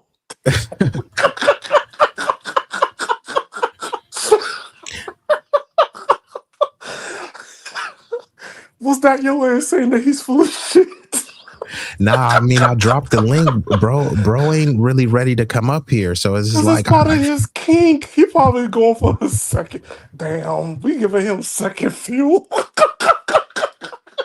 We have to call them out because this is part of their kink. I have to say that because you invite them to come on. Like, guys, when he asks you to come on, he's not asking you to come on so he can curse you out. Unlike other people that's on the O'Shea Do Jackson show, but B-Eazy is that guy, like he wants to have conversations. That's it. So he invites you, just come on. Don't come in think you're gonna rule over B-Eazy. It's not gonna happen. Yeah, not at all. And they scared, but like Big Rick said, hit the link, Martine, Eric. And that's what I'm saying. Like Terreno said, Terreno, like bro is crying and saying, man, y'all West Coast cats is bugged out. But it's like, bro, what are we bugged out about? You don't want to talk about bugged out. If you talking about East Coast, Martine is from the East Coast. So it's like, bro, we don't want to get into the East Coast. Y'all as bugged out as it gets. But I got a lot of love for the East Coast. So True Pilgrim is like, bro, what are you talking about? But Martine, True Pilgrim. yeah, some dude named True Pilgrim saying that that we're bugged the F out, but they can't clearly say what we're bugged out about. And like Julian says, they're getting deep in Chicago. It's because this is all by design. This is with the Democrats and open borders. They find an area where there's a significant black population, and then they dump a bunch of Latinos there. This is why they convince you, hey, we're the black and brown, we're all together. But most of those people, they don't even identify as brown. And the ones that are brown are trying to get closer to whiteness. So they're not an ally of you. So, and then they try to pretend as if this is just natural or organic, but it's not. They are specifically letting in mainly Latinos, and then they're dropping them in black neighborhoods. They pretend. Yeah, they've been there for a minute because it's definitely the south side of Chicago. There is like a huge community and it's constantly growing. And also a lot of times, and this is before the administration. Yeah, a lot of times, and this is before Biden, even way before Obama. You'll be amazed how many families are being transported to different counties and just dropped off in the name of, something to help out with homelessness. But then you put the problem on another state. Trust me, I already know. This is what they were doing. But these people don't know. But this is people they just like, oh, it just happened. Like, nah, it ain't just happened. It's been going on. Yeah, it's been a plan. decades. I mean, it's the same. Yeah, it's the same thing that they did in Oakland, right? So that's why Oakland was like 47% black in the 90s. I thought it was more than that. Remember, I sent you the evidence. I sent you empirical evidence. It was, but I'm just giving. You know what I mean? I'm just giving just like a generalized number. You guys, it was bigger than that. I think it was 70%. It was 70%. It was, but I'm just giving, I mean, it's just like Compton. Compton was like 70 to 80% black now. Yeah, it was like almost 90%. And then now it's like 25. It's super low. San Francisco, that drop was like 4% now. Oakland is dropping down to 20 or 23%. And shout out to Julian. I appreciate you. And especially if you in Chicago, man, y'all gotta hold it down up there. Chicago was being under attack, especially they dropped a lot of Trinidad Agua over there. So they dropped a lot of gang members over there. Trinidad Agua is a Venezuelan gang. So they dropped a lot of them in the Chicago neighborhoods. They were beefing with some of the Chicago gangs. Then when some of the Chicago gang members would beat them up, then it would turn into they were attacking immigrants. It was xenophobic. And some of them, they have these things called a U visa. So if you get into like an altercation or something, you can get a fast track to get some sort of like permanent residency or something like that. So there were like all sorts of schemes where people were trying to pick fights and be provocateurs so they could get beat up or whatever, so they can get expedited citizenship. But not only that, yeah, you know, if you bring in a bunch of able-bodied people in there and you say, hey, they're undocumented, so they, you know, can't get a legal job, guess what they're going to turn to? People got to eat. So they're going to turn into the informal economy, selling stuff, robbing people, doing all sorts of ride share with people getting these illegal stuff. So this is not only happening in one particular area, it's happening all over the country. I know True Pilgrim is like, man, we don't let that happen down south. Nigga, you know how many Mexicans it is in Atlanta right now? That's what I'm saying. It's like, bro, Florida the is South is considered even crazy. You know, like the first time I experienced a Mexican family in Florida, bro, was Texas is down south, bro, and you see this Mexican Latina. Yeah, so I'm like, we don't let that happen down south. Yes, y'all do, bro. It's a bunch of Mexicans in Atlanta. It's a bunch of Mexicans down south in Texas. It's a bunch of Cubanos slapping people around, at least economically, in Florida. So you talking about we don't let y'all do this down south? Yes, y'all do. Yes. And then also within there's infighting because Cubans don't get along with Puerto Ricans, don't get along with Dominicans, don't get along with Argentinians, Mexicans don't get along with El Salvadorians. Is bad. Hondurans, Panamanians. Yeah. So this whole thing, like I saw, we left for La Familia, like that's why I was like, bro, why are you lying? You know when that's gonna work, when you go ahead and have babies, and then you have to make it work because now you got the damn kids. Correct. And you got to make it work. But I just want to know, like in Chicago, can I ask a question from the person in Chicago? Yeah, go ahead. That's okay. It's gonna be quick. It's just gonna be quick. For Julian. Julian, like, are Black people allowed to move to the north side of Chicago? Because I don't know if that's changed. That's it. So, Julian, that question is for you. You being a Chicago resident. So, Julian, and the question was, are Blacks allowed to move to the north side of Chicago? And to add a little bit more, are they in the north side of Chicago where there's a heavily Latino population and there's no type of racial tensions? Could you answer that for me, Julian? He said, yeah, they could move over there. Why wouldn't they? I think he was asking because, you know, Chicago is considered to be one of the most, if not the most racially segregated city in America. So I think that's why he was asking. Yeah, because even like in 2000s, 20 so years ago, the Black family had a cross, burning cross in their yard, just because they were moving to the north side. And what I mean by north side, above downtown. Got you. Let me play a little bit more of this video. I'm extending this a little bit longer than I wanted to, but I appreciate y'all. The chat is rocking. So wait for the chat, for you to play this video chat, we gotta bring some money up in here. B-Eazy, drop the link. What they gotta pay you by?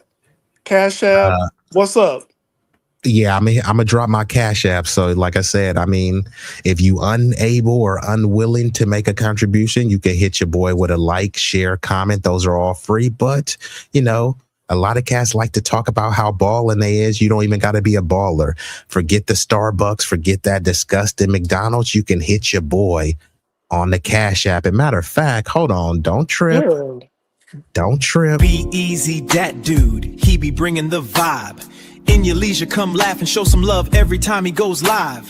If you're feeling the flow, wanna help him shine, you can drop a little something, something. It's support time. Cash App, PayPal, Venmo too. super chat, super sticker, whatever is convenient for you. Every bit counts, let's keep the good times rolling. B-Eazy's on fire and the crowd's still growing. Woo, B-Eazy, he is that dude. Drop that money, right. guys. He been on live for 3 hours. 3 hours. Pay him the money. Pay him the money. He's been entertaining you for 3 hours, everybody. 3 hours been entertaining you. So drop that money. Starbucks costs what for a medium-sized coffee? $6, and does nothing but raise your blood pressure and cholesterol. B-Eazy been on here for 3 hours, raising your, what's the word I'm looking for? Intelligence. And for some of y'all been beating y'all meat. So drop off that heat. Put some money on that man's wallet. How's Appreciate it. that? Oh, and also you've been giving us titties. Thank you. All right, let's get back into it. Ruling class. They enslaved many people, both African and indigenous, and justified it all with the idea that they were superior. Today, the Latin American population is made up of people from many different backgrounds. That someone is Latin American does not automatically imply that they're from any particular ethnic or racial group, or that they have much in common with one another in terms of political or economic interests. For example, they might be black and descended from slaves. They might be native and descended from people who were enslaved and mass murdered for their land. On average, those people still endure many disadvantages from the atrocities that were committed against their ancestors. Or they might be white settlers, literally descended from the people who owned said slaves and stole said land. On average, these people inherited many advantages from their ancestors, and as a result, they're still dominant socially, economically, and politically today. There's also other groups of Latin Americans, among them, for example, Arabs and Asians, and each and every one of these groups is just as Latino as each other. Do you maybe see the problem here?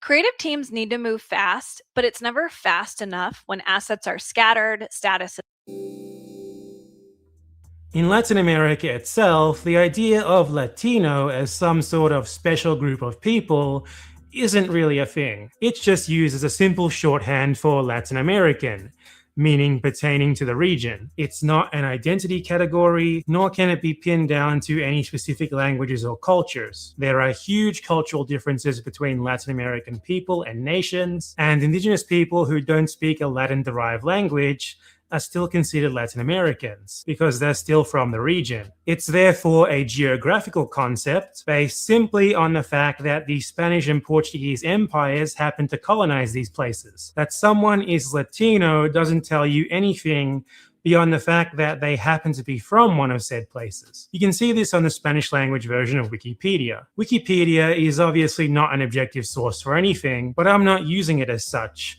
I just think that it reflects how people in Latin America understand the term. The only page on using Latino to refer to a group of people today is specifically about the way the term is used in the USA, because it's so weird and foreign to most Latin Americans that they need it explained. Aside from that, you're just directed to the page for the region of Latin America. No specific articles about Latino people. And this makes perfect sense because, as was stated in the intro, Latin American countries have had immigration from practically the world over, as well as some pretty sordid histories of racial oppression, just like the USA. So simply grouping everyone from Latin America together without accounting for any of these differences would be pretty absurd, right? You'd just be ignoring present-day racism and the legacy of colonialism. And it would be absurd to do the same in the USA as well. And yet, in the USA, this is exactly what's done for Latinos. Through this term and its trusty synonym, Hispanics, they're constantly grouped together without any regard for those factors, and it's completely nonsensical. A great example is how, in 2020, the US media was just utterly perplexed as to why so many Latino voters in Florida swung towards Donald Trump in the election. After all, Latinos are people of color, right? They're an oppressed minority group, right? And such minorities generally lean heavily towards the Democrats, while white people vote more for the Republicans. This Reuters article on the matter even explicitly categorizes these Latinos as non-white. But if we look at census data, we can see that the vast majority of Latinos in Florida are actually white, with 82% of them identifying as such. Now, this number is probably a bit inflated. Darker-skinned Latin American people sometimes choose to identify as white when prompted to, due to social stigma. Yeah. So I'm gonna just play a couple more videos, but like he said, 82% of Latinos in Florida identify as white. There's no gun to their head forcing them to identify as that. So yes, they're saying that they're Latino, but hey, I'm not just Latino, I'm white, right? You can't say that I'm not white. So this is why that term is so nebulous, is so goofy. And how many times do I have to emphasize there's no race called Latino? Now I'm gonna pull up a video, a couple more videos. These are gonna be more like rapid fire, so I can just kind of get up out of here. Be But easy though. Be easy. Before you do that, yeah, can you drop off where they could drop off the money just one more time? yeah. You get paid because you know this StreamYard they ain't free, folks. He's doing I this mean out the that kindness of his heart. But I'm a that capitalist. that So is true. You know what I mean? I am a man of the people, and and but I'm they the say man about the money. And I'm the man about the money. So I need y'all to open up your credit cards and pay him the money. That song is on fire. I love it. I'm singing Cash App too. hold Venmo, on. PayPal. Oh no, hold on, don't trip. I got one more. Give me 30 seconds, and then I'm gonna play the video. But like I said, hey, I know some people is like, man, F this nigga, I don't wanna. Fine. If y'all broke, dusty, or just some hate watching trolls, that's okay. I'll support your viewership. At least give your boy a like. The likes, share, comments are free. But however, if you are feeling generous, If you haven't hit the like button, go ahead and smash that. If you're feeling generous, then you can hit the Cash App, $Easy Stack. It's easy to remember. All them donations that you contribute make it feel like it's the 25th of December. Hit the Cash App, it's preferred over Super Chat. Because YouTube takes 30% off the top, and that's stupid whack. So if you wanna see growth and watch the content get greater, send a Cash App to B-Eazy Dat Dude. all Yeah, I right. love So that one. I didn't know they take 30%. yeah, off top. So yeah, I had somebody send me, and right now, I don't have my monetization on, but somebody sent me like $100 super chat. $100 super chat, you're really sending me $70, and I'm getting taxed on top of that. So it really ain't like truly, that's. You said you was a capitalist, right? That's that good old capitalism. Now, at least if you send $100 Cash App, I'm getting $100. You send $100 super chat, that person is getting like $68 out of that. If you send $200 super chat, they're getting like $140. So and then the $140, they tax it, or did they tax the whole 200 and then Yeah, take technically, yeah. No, technically they're gonna tax. No, they're taking the 30% off the top. Then technically you're supposed to claim how much you made. So you would be getting taxed on top of that. Now look, guys, not only So to I be easy said, is giving you the Cash entertainment, App. but you also gave him great music. He's also a music producer. He's a photographer. He has so much talent, and he's sharing with you, and you guys gonna be disrespectful and not give this man his blessings. But one more thing though, I will say this: the little white girl in the background, get rid of her. Can we get the black ones back? But And you know what? You sound like Sincere. Sincere was like, shout out to Sincere, because Sincere she was like, man, she seen the snow. I was like, damn. I mean, I got the some. snow gotta go. The snow gotta go. I got some truckers. That's just like, damn, Stan, you didn't turn into Umar, and Umar whole ass then blocked me. Look, shout out to my white baby mama. The only woman I regret in my life. That's what I'm saying. That's what I was like. You, matter of fact, Stan, I gotta hit you like this, Stan.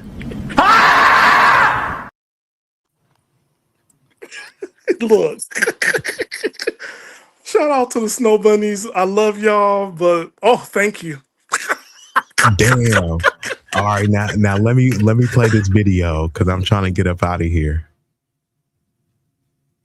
Ashley Gonzalez does represent the Hispanic community. I'm getting kind of tired of seeing Hispanic people, Latino people getting into comment sections talking about, no, she doesn't represent us. We love all people. No, if you go to Texas, if you go to California, there are a lot of Hispanic people that love saying that N-word, hard ER. In growing up in the Hispanic community amongst Latinos in Texas, I noticed that a lot of them love to turn a blind eye to a lot of things. When it's convenient, they might sit there and be like, oh, we don't stand for that. That isn't a representative of our community, blah, blah, blah, blah, blah. No, Ashley Gonzalez was a woman who was emboldened by her community. She went this long unchecked. A lot of Mexicans, a lot of Latinos don't know the difference between racism and prejudice. Sure, there are many people of color in many communities all over the world who are prejudiced. The systemic racism enacted towards all of us, especially Black Americans in America, in the United States, is something to be said and talked about, especially when many non-Black communities of color love to utilize that proximity to whiteness to inflict oppression upon Black people. Ashley Gonzalez literally got into the police force, and I think from what I saw in that video, she was describing how she was utilizing her position of power. Hold on, just to be clear, could y'all hear this video? If somebody is in the chat and y'all heard the video up until this point, just let me just drop a 1 in the chat because I know Stan said he couldn't hear it. Did y'all hear the video that I was playing? Okay, cool. Big Rig heard it. Stan, I think it was something with your phone. So you gotta step your game up, player. Get rid of that iPhone. Get an Android. To inflict harm on a Black person, right? Unfortunately, when you grow up to be an adult, you represent a lot of things. You represent your parents, you represent your family name, you represent your community, you represent the job you're tied to. You're a representative of something. If those entities, institutions, family units let you go that long with that behavior to where it then got publicized, that is a representative of all those entities, those communities, those institutions. It is a failing on all of those things. I'm so sick of so many non-Black communities of color, even, I'm sure, even in the Black community. There's a lot of colorism. There's a lot of behaviors that everybody just sees, many vile things that are said behind closed doors and nobody checks it. The influential people don't check it. The leaders of the communities don't check it. They'll sit there and go, well, nobody that those horrid statements are made about are here, so we're just not going to say anything. Like, I don't need to say anything. It's okay. They're not going to say that in real life, like in public, they're not. So I don't have to worry about it. I don't have to check it. But then things happen like this.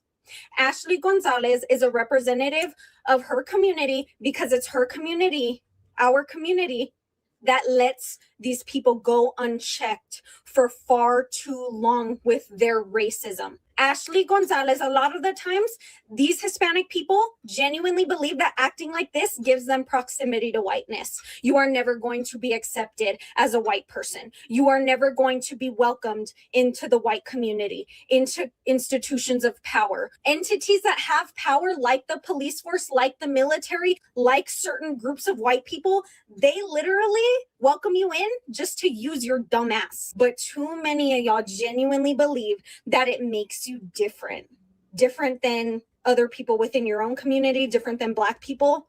It doesn't. We are all one. And just because some of you decide to dip your toes tap into how some of y'all dive deep into oppressive tactics in order to try to differentiate yourself, it doesn't. It's all in vain. It only makes you look stupid, and then you enact harm on others while doing it and trying all that shit out. Ashley Gonzalez is a representative of the Hispanic community. She's representative of a community that let her go unchecked up until now. And even now, y'all aren't checking her.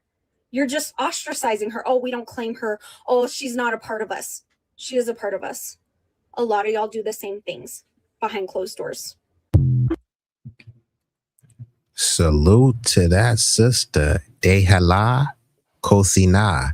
That means let her cook in Espanol. See, when there are some people that will be step up and be courageous and brave and hold their communities accountable, I have to tip my hat because it's commendable, because all of these people are considered sellouts in their community, not because they told a lie, because they told the truth. And that's quite unfortunate. So salute to that hermana. And like I said, déjala cocinar. Let her cook. Let's play a little bit more, and then we about to get ready to shut her down. Acknowledging and educating yourself on Black history and their oppression and how it goes hand in hand with the oppression of every other minority, and apologizing for the racism that has happened on behalf of the Hispanic and Latino community towards Black people is not kissing ass to another race. It's doing the bare fucking minimum. Yeah, I'm continuing to be mad at my comments, but it's true. Look at the way y'all treat morenas.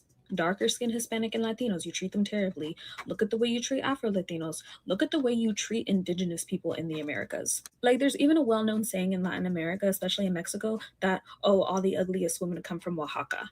And it honestly goes to show just how uneducated people are. Because if you knew our history, you would not be racist. And just to be clear, when they say all the ugliest women come from Oaxaca are where all of the dark melanated Mexicans are.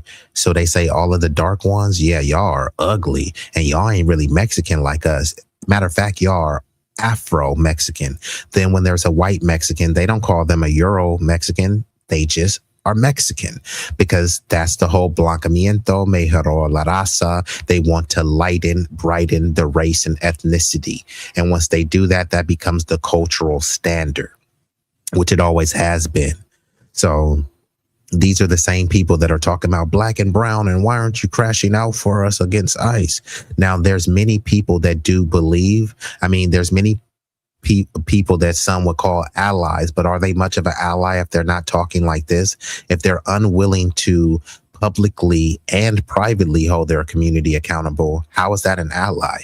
Because we're supposed to be able to hold our community accountable even for something that we didn't do, right? So if there's some nigga that does a drive-by, like the whole community is not doing drive-bys, but we have to answer it. But many times, many in their community their whole community will be practicing mejoró la raza, which is inherently anti-black. And then they like, well, you can't blame all of us. How? All of y'all practice this. And silence is complicity, right? It's just like, this is the whole concept of all cops are bad. Whether you believe that or not, this is the concept. Because if there's a bunch of bad cops, but you know there's a no snitch policy in the police force, and you know that there's some crooked, corrupt cops and you don't say anything, hey, I didn't do nothing corrupt. Well, it's your job to call out the corruption, right? And root out the corruption. You knew that the cops were corrupt and you didn't say anything. Silence is complicity.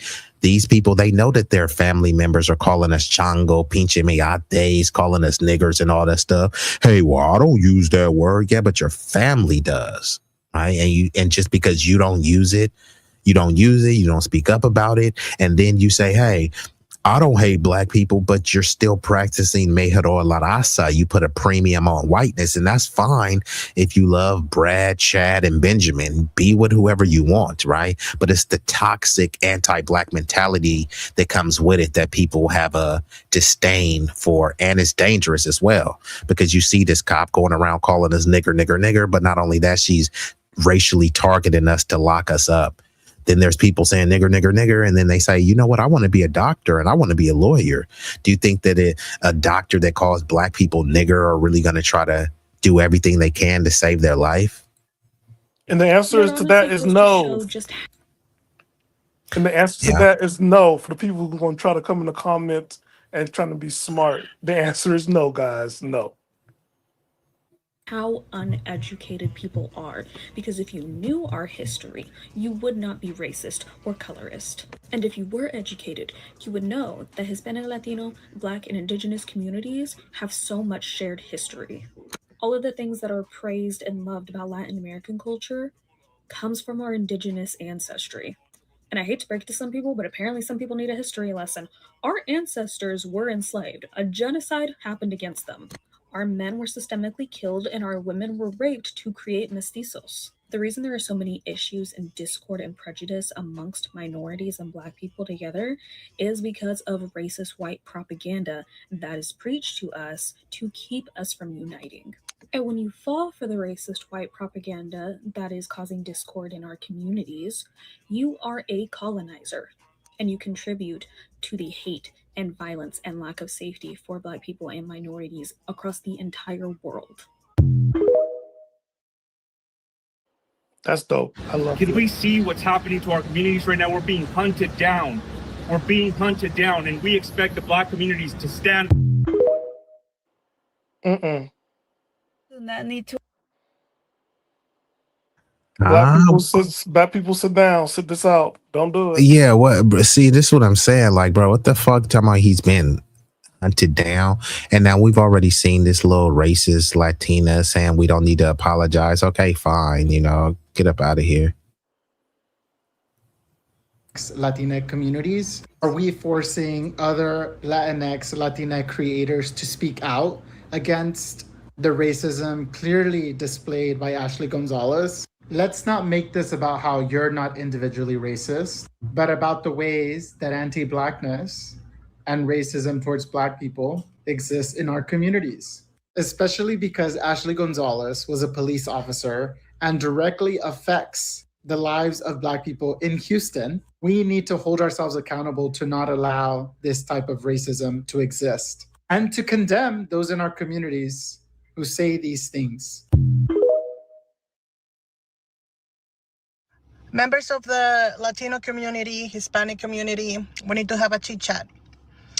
If you haven't seen, go watch that video of Ashley Gonzalez, the police officer, who decided to go on Snapchat and post an entirely racist rant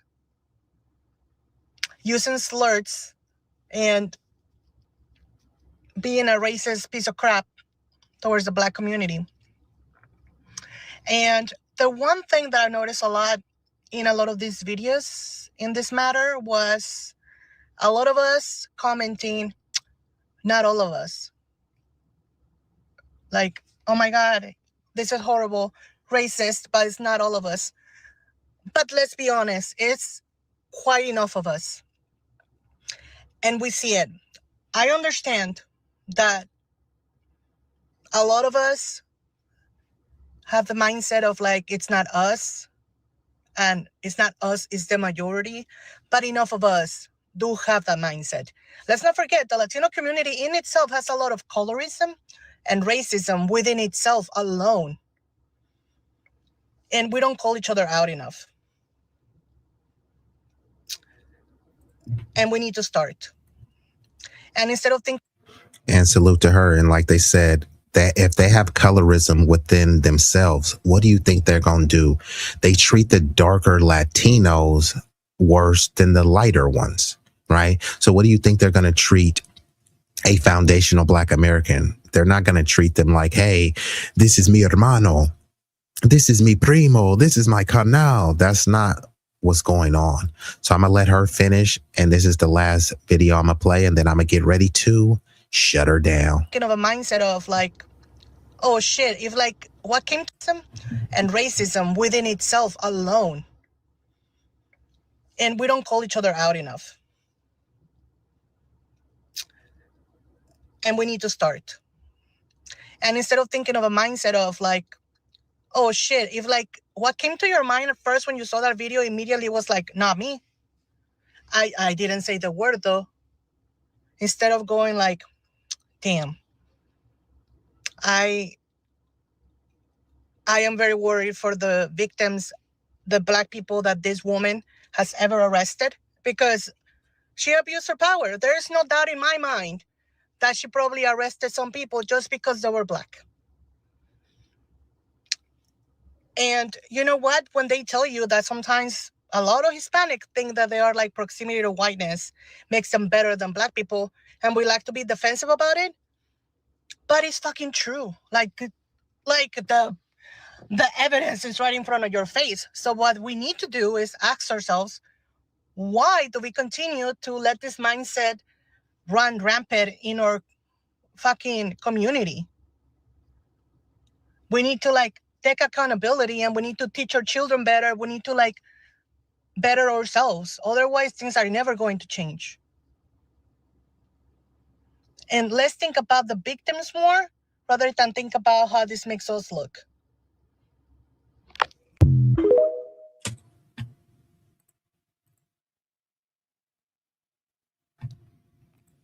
So salute to those Latinos and Latinas who are willing to hold themselves accountable.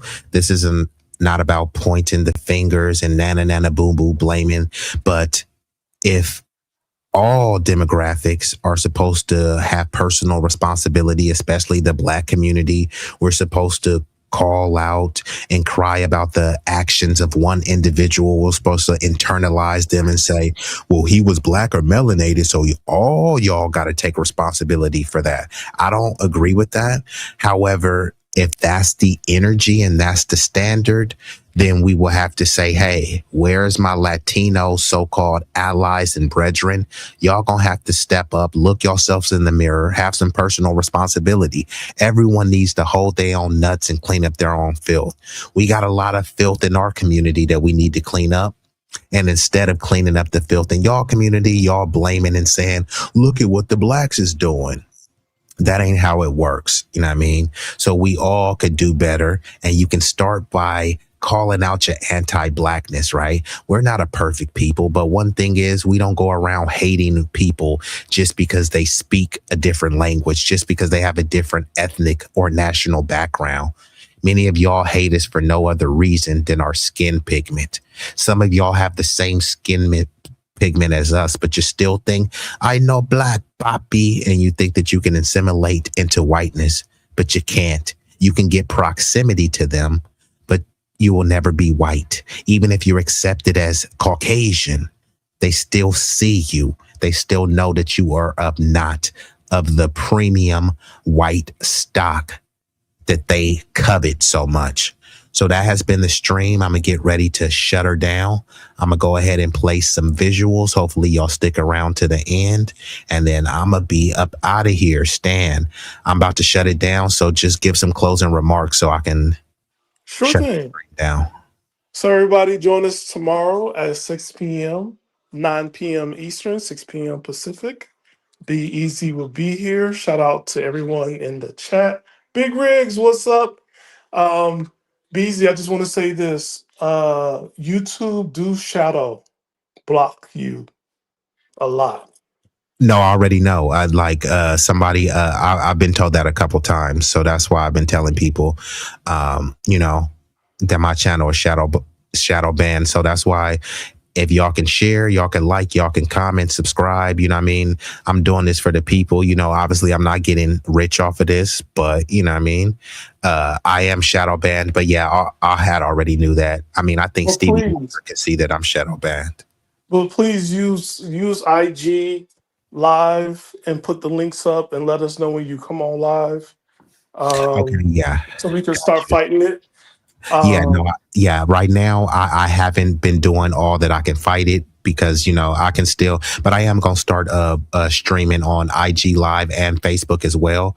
Right now I just been rocking with the YouTube audience. Oh no, not IG Live, but using the IG stories with the link, so then we can got you. you're coming up on tonight, and also for us, everybody press the hype button, because that's what I was doing. I was doing the hype button, and next thing I know, I'm not getting the links to you or Big Rig channels.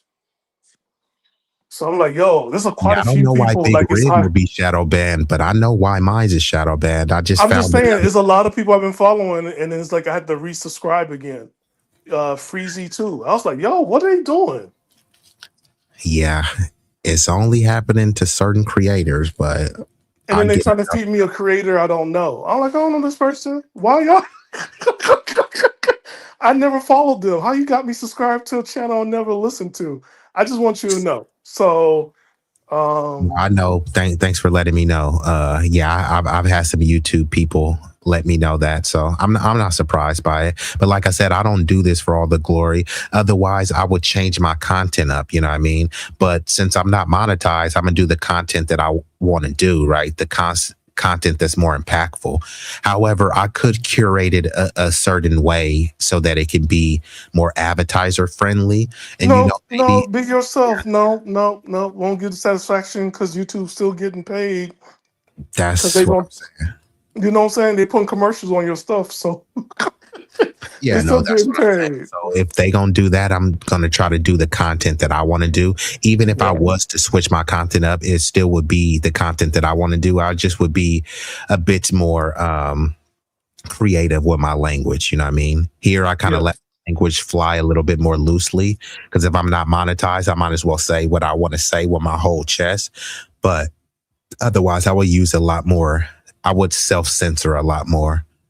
But yeah, so I'm gonna get ready to shut it down. Did you have anything else to say before I No, great channel. Just want to say hi, tell everybody, and just hi everybody. Looking forward to seeing you guys tomorrow, and looking forward to see the panel tomorrow. I won't be on, but I will be here, and I also will go ahead and do the research for you. Just tell me what you need, and you know me, I'll put everything in your inbox, so you'll have the evidence ready. No, I thank you. I mean, you already had one debunking today. They was counting Stan out, and then suddenly the chat just starts saying, nah, Stan ain't lying. Stan ain't lying. So and it's crazy because the people from New York was trying to pull your card, like, what the hell? I ain't never heard. They was talking spicy. I ain't heard no shit like that. They was saying a lot of stuff. Then the cat said, nah, Stan know what he talking about. Like, this is true. And the fact that my white teacher tried to feed us the West Side Story is Black History Month. That's a whole nother story. This is your people. Y'all sewing our clothes. It's like, damn. Shout out to the white folks. Hey, yeah, shout out. I'm a humanitarian, so I love all people, especially white people. You know what I mean? But not to my white baby mama, though. Not my white baby mama. She gotta go. We ain't talking about. We ain't talking about degenerates. Not saying your baby mama is that. We ain't talking about degenerates of any race. Know, like, shout out to all the white folks except for my white baby mama. But I don't hate her. Thank you for the white kids. But got you. Are they white kids or are they white chocolate? I say they black, but she think they white. They black. They black. I'm from the South. It's up to the kids. I mean, we'll call them black. I'm gonna drop them off anything. in Miami next year. They're gonna know who they are. Okay, cool. No, that and that's usually what happens. Unfortunately, many times when people have kids with another, you know what I mean, they don't have that kid be immersed in whatever absentee culture, right? And that's an issue, because then these people grow up with these identity crises. But that's a whole different story, and I don't want to go down a rabbit hole. So I'm gonna just hit this video. But tomorrow, so we can get up out of here. Latinx tomorrow, if you can, do a quick segment on Latinx for us, because that guy in the video said, like, yeah, you don't speak for us Latinx, and he looked like he's in his 30s, so Latinx is kind of catching on. All right. Yeah. Hey.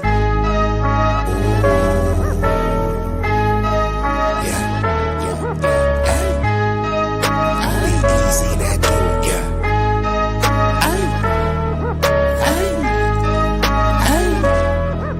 Shit so hot it's burning up. Just go ahead and turn this up. I bring the pain like an aftermath of a car wreck. It's a lot of niggas that say they real, but to me that shit is far-fetched. Them cats is pussy, they really is on some feminine stuff. I rock up on them with the 40 ounce. It's a definition of adrenaline rush. What he do is sweet like cinnamon puffer. My niggas is rough like willow pads. Grew up out on Mary Mac, but I used to hang on willow pads. These firms that I roll with, outcasts and misfits. Better zip lips so you get hit when the fifth spit. Flat line in your Fitbit. Trap habits is black magic, no voodoo. Get the bands like boo-boo. For the cocaine, they go boo-boo. Most these niggas is foo-foo, so I'm shitting on them like doo-doo. I can't fuck with y'all like tofu. I'm just saying, man, like Goku. Bad bitches at the house with me watching Netflix or Roku. Fuck them both at the same time, and I swear to God it was so cool. Street legend, real boss, I call shots cause it's still saucy. I know some G's to the bike crack on shite racking and fly back out to Millwall. They hear me flow, they say I be burning up, burning up. Cookie to the draw is what we burning up, burning up. What you ain't know, oh we burning up, burning up. This shit so hot, it's burning up. Just go ahead and turn this up. When you hear me flow, say I be burning up, burning up. Cookie to the draw is what we burning up, burning up. What you ain't know, oh we burning up, burning up. This shit so hot, it's burning up. Just go ahead and turn this up.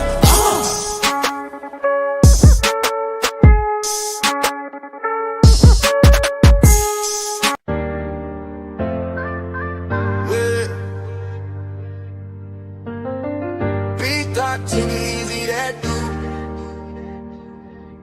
B-Eazy that dude.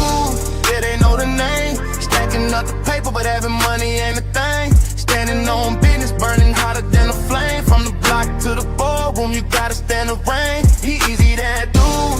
Yeah, they know the name. Stacking up the paper, but having money ain't a thing. Standing on business, burning hotter than a flame. From the block to the boardroom, you gotta stand the rain. B-Eazy that dude, yeah they know the name. B-Eazy that dude. Be easy, he is that dude. Ooh, he is that dude, be easy, he is the one that you can call so he can get the job done. He about to reign supreme if you thought his run would soon end. He just getting started though, so go ahead and tune in. Be easy, he is that dude. Ooh, ooh, ooh, ooh, he is that dude.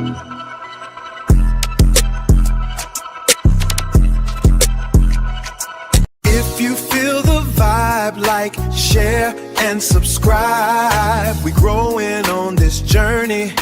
Come and take a ride.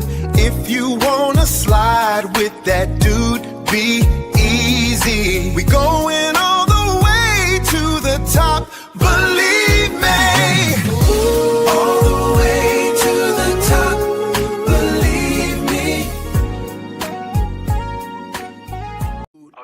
That's just B-Eazy, A-A, B-Eazy that dude. B-Eazy, he is that dude. Ooh, B-Eazy that dude, ayy. Ooh, be easy. He's styling and profiling, fresher than a mannequin. Hey yo, who's that? Mama, there go that man again. He the one who get the block booming and make the trap move. I'm still trying to figure out who is that dude. Oh, you ain't know. That's just B-Eazy, ayy, ayy, B-Eazy that dude. B-Eazy, he is that dude, so you gotta let him cook. He be going dumb off the hook, got all them haters shook. He a king, you a rook, so don't ever start tripping, get it twisted or mistook. Ayy, we all like B-Eazy. Nah, matter of fact, we love B-Eazy, believe me. He really that dude. So, B-Eazy, tell me how it feel.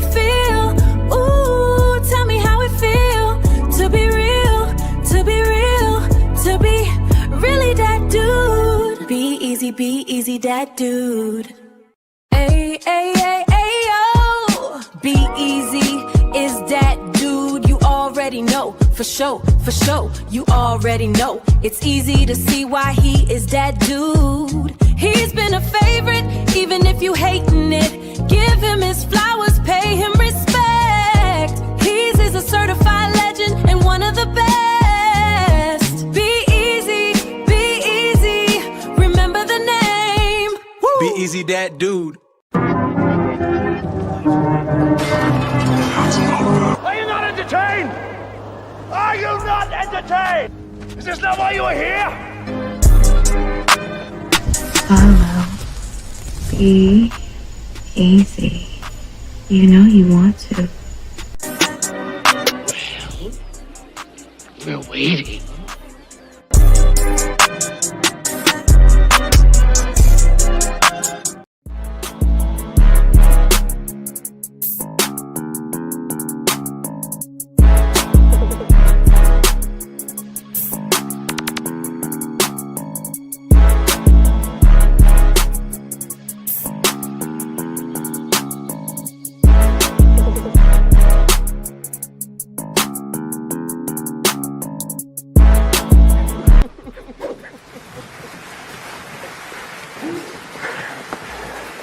Thank you. You love me. You really love me.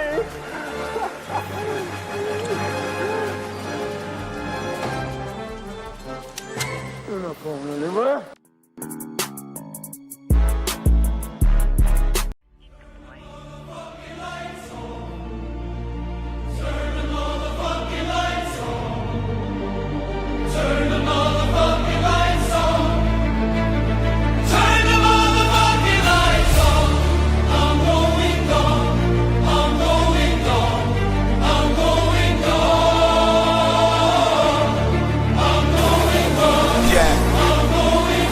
Yeah.